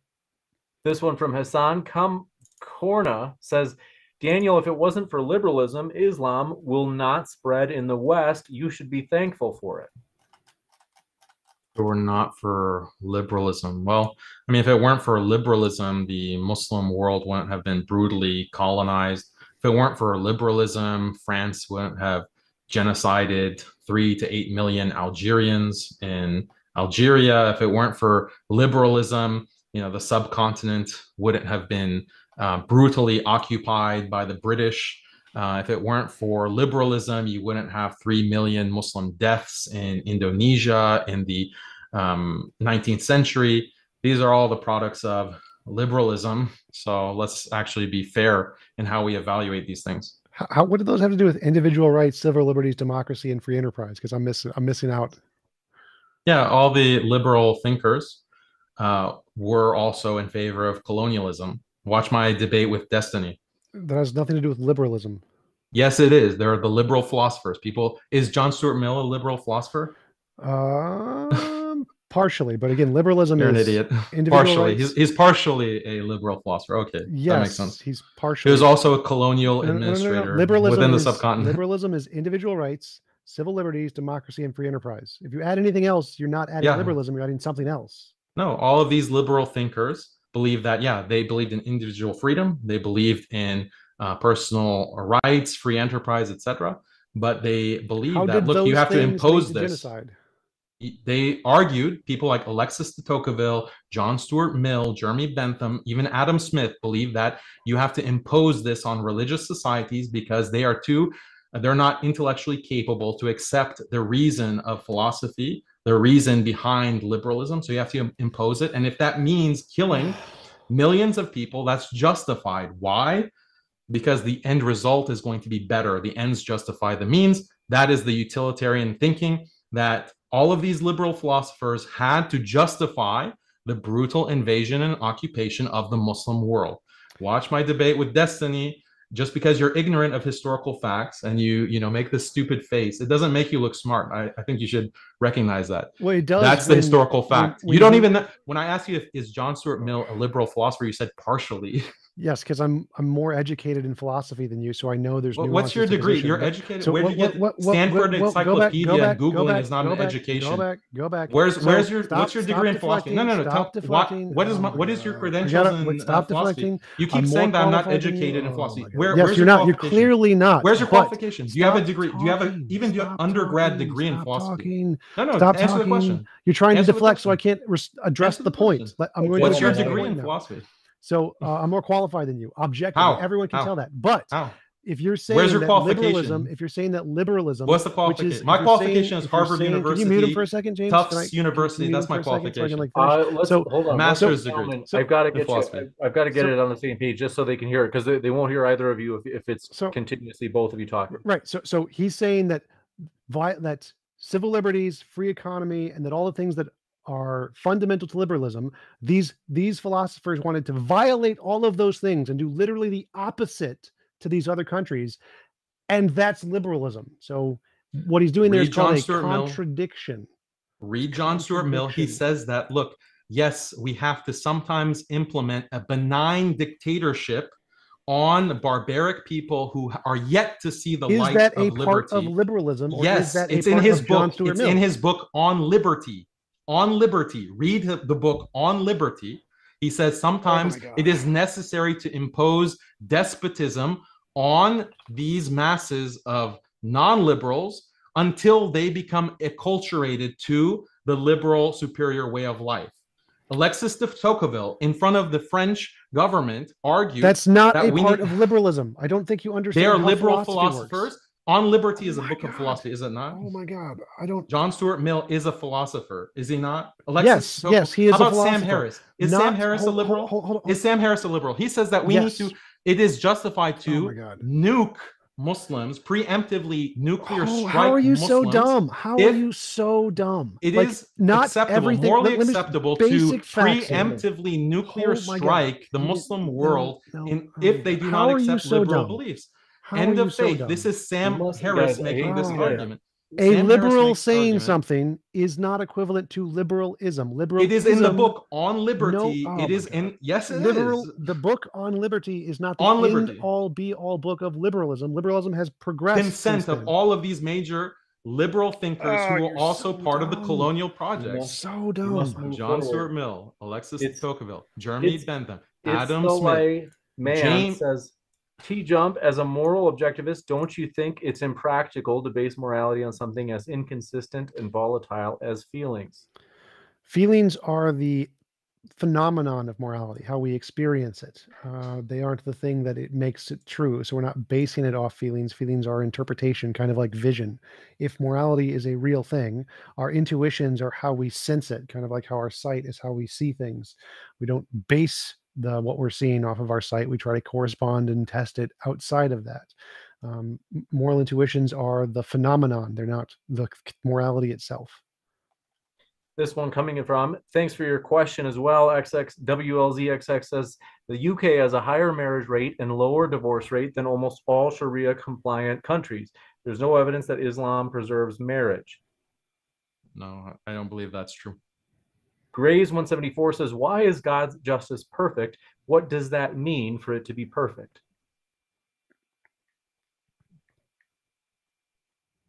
But that's for me. Yes. God's justice is perfect. What does it mean for it to be perfect? This is what Euthyphro dilemma. Like, that's perfection is God's nature. So justice, we refer justice back to God's nature, God's names and attributes. That's where we get, the idea of justice and perfection. The source of perfection is God. It's the what is a woman question for God. So like you've heard that the Matt Walsh thing, like what is a woman? And they say, well, a woman is anybody who defines as a woman. So they're asking the same thing about God. Is God, if whatever God does is good, what does that mean goodness Yeah, is? I know the Euthyphro dilemma. I know. It's like a stale argument. It's G.E. Moore's open question argument. It's not the Euthyphro. Yes, it is. No, it's not. No, it's not. No, it's not. Tom, you're just like, you're so ignorant and you're so foolish. Like the only answer that you have to any point is to do this move and say no, and to refer to the Stanford Encyclopedia. I literally tell you the philosophy. That's the only moves that you have. So you don't know G.E. Moore's you just contradict. You don't know. Yes, G.E. Moore has commented on the nature of goodness and morality. Yes, but it's also the Euthyphro dilemma. You can't just tell me, like, you just negate everything that I say by saying no. How can you know? How can you know that the person who wrote this comment is referring to G.E. Moore instead of the Euthyphro? Because that's literally the G.E. Moore question. Is something the definition of good? What is goodness? Is something good because G.E. Moore talked about God and the definition of God's justice? No, G.E. Moore talks about that in his open question. Yeah. Oh my God. Whenever you get trapped on something, you're so dumb. You do this stupid move. Yeah. Okay. I'm the one who's dumb here. Yes, you are. BL says most. You never told us their qualifications either. Most Muslims think Ramses II is Pharaoh preserved by God. Sheikh Hakim mentions only preserved for time. Thus, most Muslims are inconsistent with their theology. I don't know what sheikh he's talking about or what that even means. From Bitter Truth says, goat eaten Quranic verses, Surah Rijim, also missing verses, Omar burned Quran. How do we know the Quran is preserved? Is this because it's in the Quran, Daniel? No, it's a fact about academic, secular, textual criticism. So go talk to academics within Islamic studies who are not Muslim, and they will attest to the historical preservation of the Quran, and they will date it to within the Prophet Muhammad sallallahu alaihi wasallam within his lifetime. This one, that's not Muslims saying that. That's non-Muslims. Famo TV says, Tom, in liberal and secular USA, you have a constant stream of breakups and monogamous relationships breaking up, not to mention high rates of depression. Please address this. What address what? Like, I think they're saying more secularism. Freedom. I think they're trying to kind of make the case that secularism is leading to this, given that sort of, yeah. When you don't have forced marriages and rapes and punishment by death if you leave them, then yeah, there's a lot more promiscuity and you can leave relationships and get divorces, and that's fine. So yeah, if you don't outlaw people being free to change relationships, then yeah, you're going to get a lot more changing relationships, and that's a good thing, not a bad thing. It's a good thing that 60% of the male population can't find, a partner. That's a good thing. It's better than legalized rape, like in Islam. Oh yeah, legalized rape. Okay. See, this is like your problem, Tom. Like, you don't understand and you don't want to understand. Well, that's the consensus among academics, is that it's legal rape. Oh, okay, yeah. They say there are higher rates of depression in these liberal and secular USA. That's the same question, right? Yeah, but I don't know if did you address the depression part? Oh, yeah, the depression part is related to, again, as I mentioned earlier, because we're a more free society and you can measure depression and happiness in a much greater extent, the quality of life is assessed based on psychological measures rather than material measures. So the rate of depression is higher for people who don't have access to social lives. And in our society, it's more isolated. But again, even though that's the case, it's still better in every other metric. So yes, there are some that are worse, some metrics that aren't perfect. We're working on them, but it's still better in literally every other metric. No, it's better when you off are. yourself. More people killing themselves is better. It's better than Islam, that's for sure. There, Elm Hadoon says, Tom, should sex under 18 be illegal? If there are two 17-year-olds that aren't able to consent to sex with an 18-year-old, is it wrong for them to, as 17-year-olds, to be having sex? No, I think that's a social constraint argument that if like you're literally a grade away from them and they're friends, then that's totally fine. But I'd leave that up to the states, let them decide. They can't meaningfully consent, according to you. Yeah, it's pretty much already been addressed by every legal court in the system. This isn't even a hard question. We're not talking about legal courts. We're talking about your moral system. Yes, according to what you just said. Legal courts operate based on consent. The same thing I'm using. You just said ignorant of this is you not said hard. that it's not meaningful consent if it's under 18 because the brain hasn't developed to give. You just appeal to court. You appeal to the court system. Yes, if that's they different from in, you. The person's not asking about the court system. They're asking about your nonsense moral theory that changes with every question. So that 18-year-old is closer to a brain state like the 17-year-old. And so because they are similar and met each other probably way before, it's totally fine. Like there's no problem. This is not even a hard issue. The fact that you're just ignorant of this is just pathetic. I'm ignorant about what 18-year-olds or 17-year-olds not being able to consent? Or is this just the standard thing that you say to everything that I say? You're ignorant. Well, you are ignorant of everything. So it's going to be my go-to standard for sure. Grays 174 says, why base morality on consent instead of suffering, Tom? Because you can consent to suffering. So suffering isn't necessarily evil. There can be good examples of suffering. And so if we based morality off of suffering, then it would eliminate many goods in the world. So for example, video games. Video games is very stressful. Hypothetically, you could play on a hard difficulty and it can cause you suffering, but maybe you want to play the video game, in which case it's not immoral. If we based morality purely based on suffering, then it would be immoral to play a really hard video game and make it stress you out. So not all bad things or not all good things involve a lack of suffering. So suffering can be good. This one from Melvin Waterin says, TJump, we just heard you say, oh my God, do you believe that God exists or not? I don't know if there's No, I do not believe that God exists, but I like the insult. Marty Mad Scientist says both. How does your objective morality accommodate technology advances? Quote, stupidity got us into this mess. Stupidity will get us out, unquote. Homer from The Simpsons. Was that a question? Was that a question? In some way, they just ask, how does your objective morality accommodate the fact that technology advances? I don't understand. Morality doesn't cause technology to advance or vice versa. They're separate things. Gotcha. Any thoughts on that as well, Daniel? Yeah, I didn't really understand the point. I think that technology definitely affects what people understand to be moral.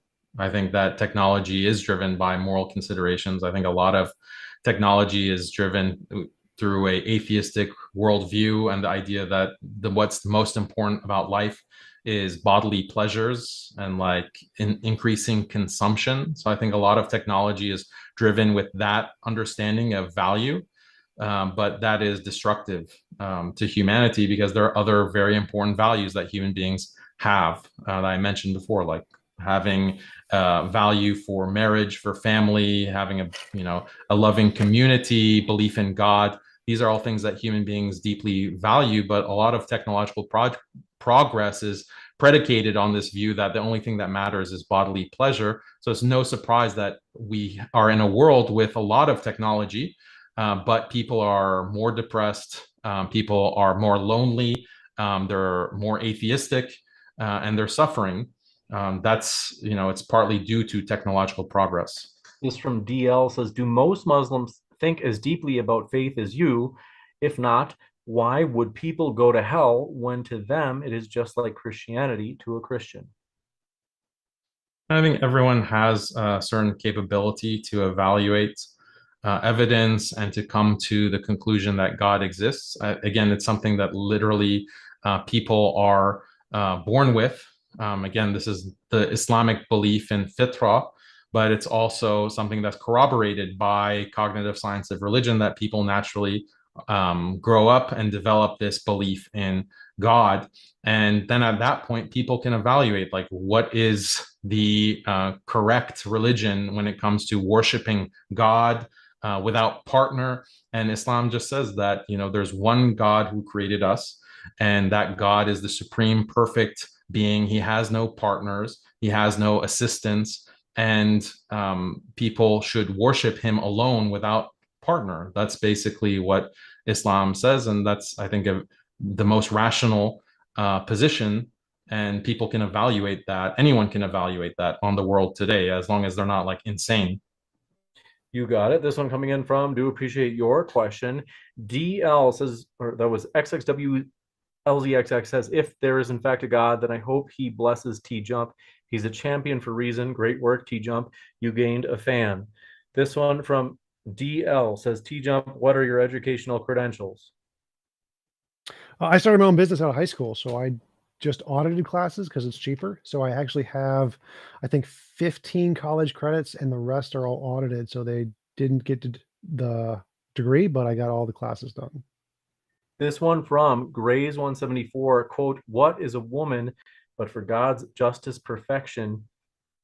Is really funny, Tom. Thanks for that one. Is there discourse put in that way that I can follow up? What? I don't know if they're asking for your Discord or what. I'm confused by that. But Tom, is discourse on like some discussion of some kind between two topics. This one coming from Famo TV says, Tom, American men constantly complain about their girlfriends flirting with other men, but are too afraid to do anything to fix it. Where is the happiness?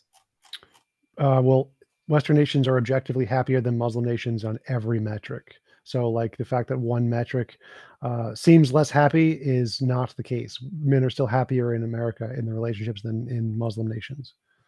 Yeah, the happiness, because happiness correlates with material prosperity to a certain extent. This is like the income happiness paradox. So if you keep increasing your income and your material status, eventually it plateaus. You're not going to keep increasing your happiness. There's a plateau. And it just happens to be the case that Western societies are at a higher level of material income and GDP. So that explains the happiness differential. The problem is that the material or the material difference or income difference or economic difference between Western nations and Muslim nations is that these Western nations have engaged in 200 years of genocide and colonialism and neo-imperialism. So their happiness, like, yeah, you're happier, but because you engage in all of these destructive policies against the rest of the world. No, Islam was the leader of the world in the 1200s, and then thanks to Islam, they destroyed themselves. So it's liberalism that got us. You don't even know what colonialism. Do you know what colonialism is, Tom? Yes. When did it start? When did it start? When did it start? The human always been colonial since like before the modern Eskimos. colonialism. Modern colonialism. I don't know when you call modern colonialism, but colonialism by the West, by Western powers, by liberal Western powers. When did it start? Liberal Western powers. I don't know. Probably the 1300s, 1400s, but wrong, completely wrong. You're off by like 500 years. Great, because you're making up a definition that you want. Nope. That's great. Nope. So my point was that Islam had the world's most liberalism powerful, didn't exist in the 1300s. Islam had the most powerful military, the most powerful government, the most powerful everything, and then screwed it up because Islam is a terrible religion. Okay. There's no one was colonizing Islam back then. Islam screwed itself up. They had all the opportunity. Liberalism was just better. Yeah, we see the betterness of the modern West. We see the dystopia. Famo TV says, Tom, at the end of the day, from an atheistic perspective, rape is just particles interacting with each other. How can you even say it's quote unquote wrong? Things are morally correct or incorrect, independent of whether they're made of matter or made of soul stuff. The fact that something is made of matter doesn't make it any more or less morally significant than if it's made of soul stuff. So the saying that it's made of matter doesn't mean that it's less real. You got it. Thank you very much for this question. This one's coming in from Samal. Well, he says, what is the proper punishment for stealing under Sharia law, Daniel? Chopping in the hand. Soban Chowri says, TJump, since morality is subjective for atheists, rooted in geography or culture, etc. I don't know if they're referring, they say, does that mean diverse groups of atheists will be morally inconsistent? What? So I'm a moral objectivist. So I believe that morality is true, independent of opinion. And the moral subjectivists are the ones who think that's not the case. Those are two different ideologies. This one from Famo TV says, TJump, you might criticize Islam for polygamy, yet in the USA, one can have 50 partners if they choose to. Why the hypocrisy? Polygamy is fine. I didn't criticize Islam for polygamy. This one from XXWLZXX says, Gulf Arab countries have similar GDP to the West, yet are still less happy. Saudi and Iran are still less happy compared to other similar GDP countries. Yeah, Gulf states have comparable GDP because of oil wealth, but a lot of that wealth is concentrated in a minority of people who live in those countries, whereas a lot of the population of Gulf countries consists of immigrants who are just there for work on work visas. They're coming from the subcontinent and other parts, and they're horribly oppressed oftentimes. So that might explain the differences in happiness. And also one thing that affects happiness is if you're like a subjugated people. So the whole world is being subjugated by the West and countries like the United States, the UK, France, and so forth. And so even if you do have a higher GDP or comparable GDP, but you feel like your country or your culture or your religion is being subjugated by a more dominant power, then that affects, happiness levels. So that's affected in the Muslim world overall. Grays 174 said, Tom, what I meant was, do you have people had conversations about God's perfection just being the quote, what is a woman question that I can follow up on? Oh, yeah, that's the GE Moore open question argument. So that's literally the whole point of the argument, that the same question is being asked about goodness in the context. That's what GE Moore is doing, is asking the exact same question that Matt Walsh was asking liberals about what is a woman. It's just called the GE Moore's open question argument. This one coming in from my XO 1402 said to Daniel, don't you think that any book can be quote unquote preserved if Muslim kids were forced to memorize it at a young age for 1,500 years? Yeah, I mean, that's why it's a good policy. This one from Famo TV says, Tom, should a mom ask a baby consent to change its diaper lest she be immoral? I just looked up. Colonialism began in the 1400s. I was 100 years off. That's like, where does it say that? Just Google it. Colonialism origin 15th century. That's the 1400s. Liberal colonialism. Liberal colonialism. I don't know what it even means. Liberalism did not exist in the 1400s or 1300s. Is France okay? At what point did France become a liberal country? I have no idea. Do you know what the French Revolution is? Yes, I know what the French Revolution is. When did the French Revolution? So you asked when colonialism started. I answered the liberal question. colonialism. Liberal colonialism. No, that's not a thing. Right. Google liberal colonialism. It's not even a thing. Yes, colonialism of liberal nations. Yes. Stupid. I was right. You have no concept of history. I was right. You wrong. Me right. Colonialism. If you mean colonialism as just one group of people conquers another people and occupies their land, that's been the case throughout human history. It didn't start in the 1300s or the 1400s. Right. So what are you saying? I said, so why are you first, saying it starts I 1400? So your correction also doesn't make sense. When academics refer to colonialism, they're referring to Western conquering other nations, and that began in the 1400s. I was correct. You were wrong. No, that's Christian colonial. That's Christianity. That's Christian. You don't know. You're an idiot, man. You are so stupid. Soban Chowri says, Tom, do you still think China is an ethically secular country given their oppression of Uyghur Muslims and locking them in concentration camps? I don't know what that means. Ethically secular? I don't know what that means.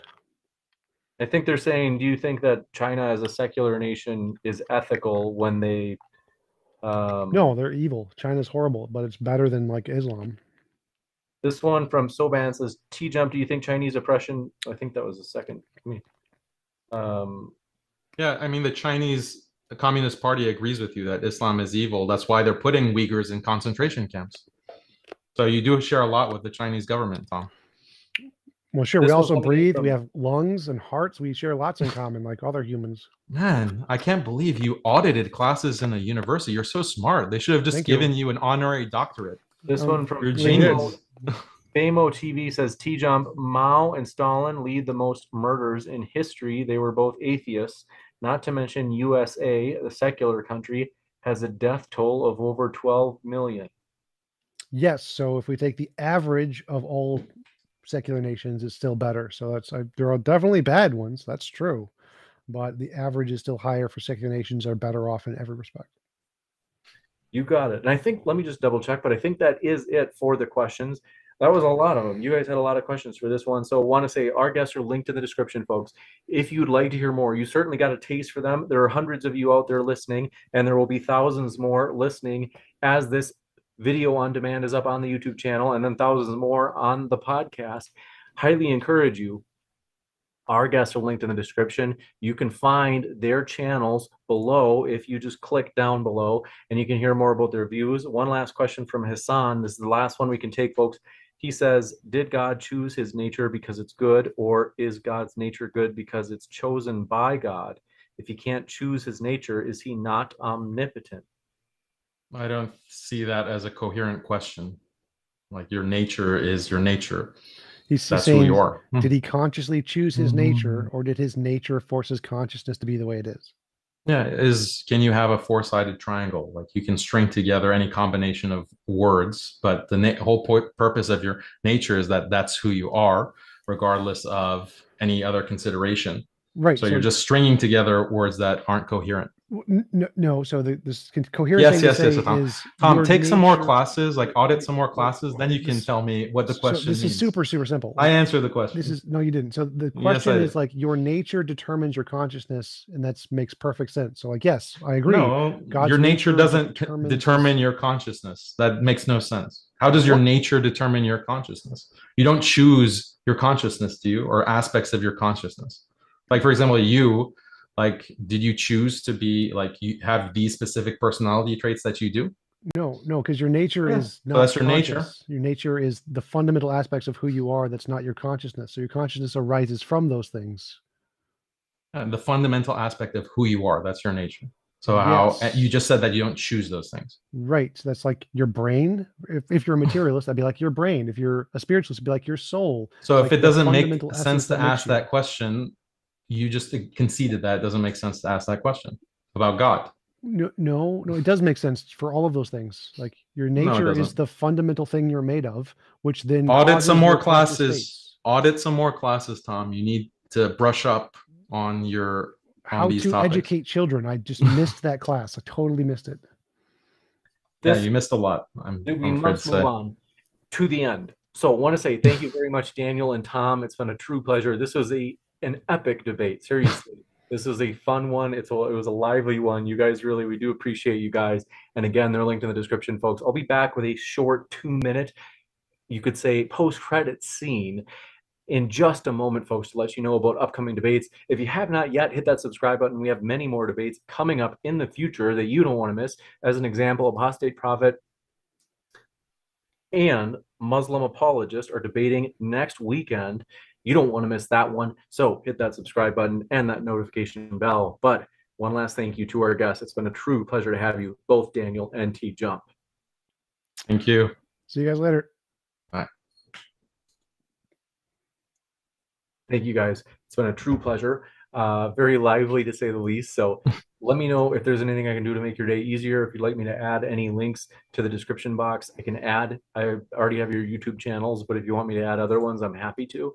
And then if you don't already, I think both of you were live streaming, but if you want a copy of the debate anyway, I can send you one if you for some reason wanted a copy. So Okay. More live Thanks a lot. debates. We need Thanks, more live guys. debates. Take care.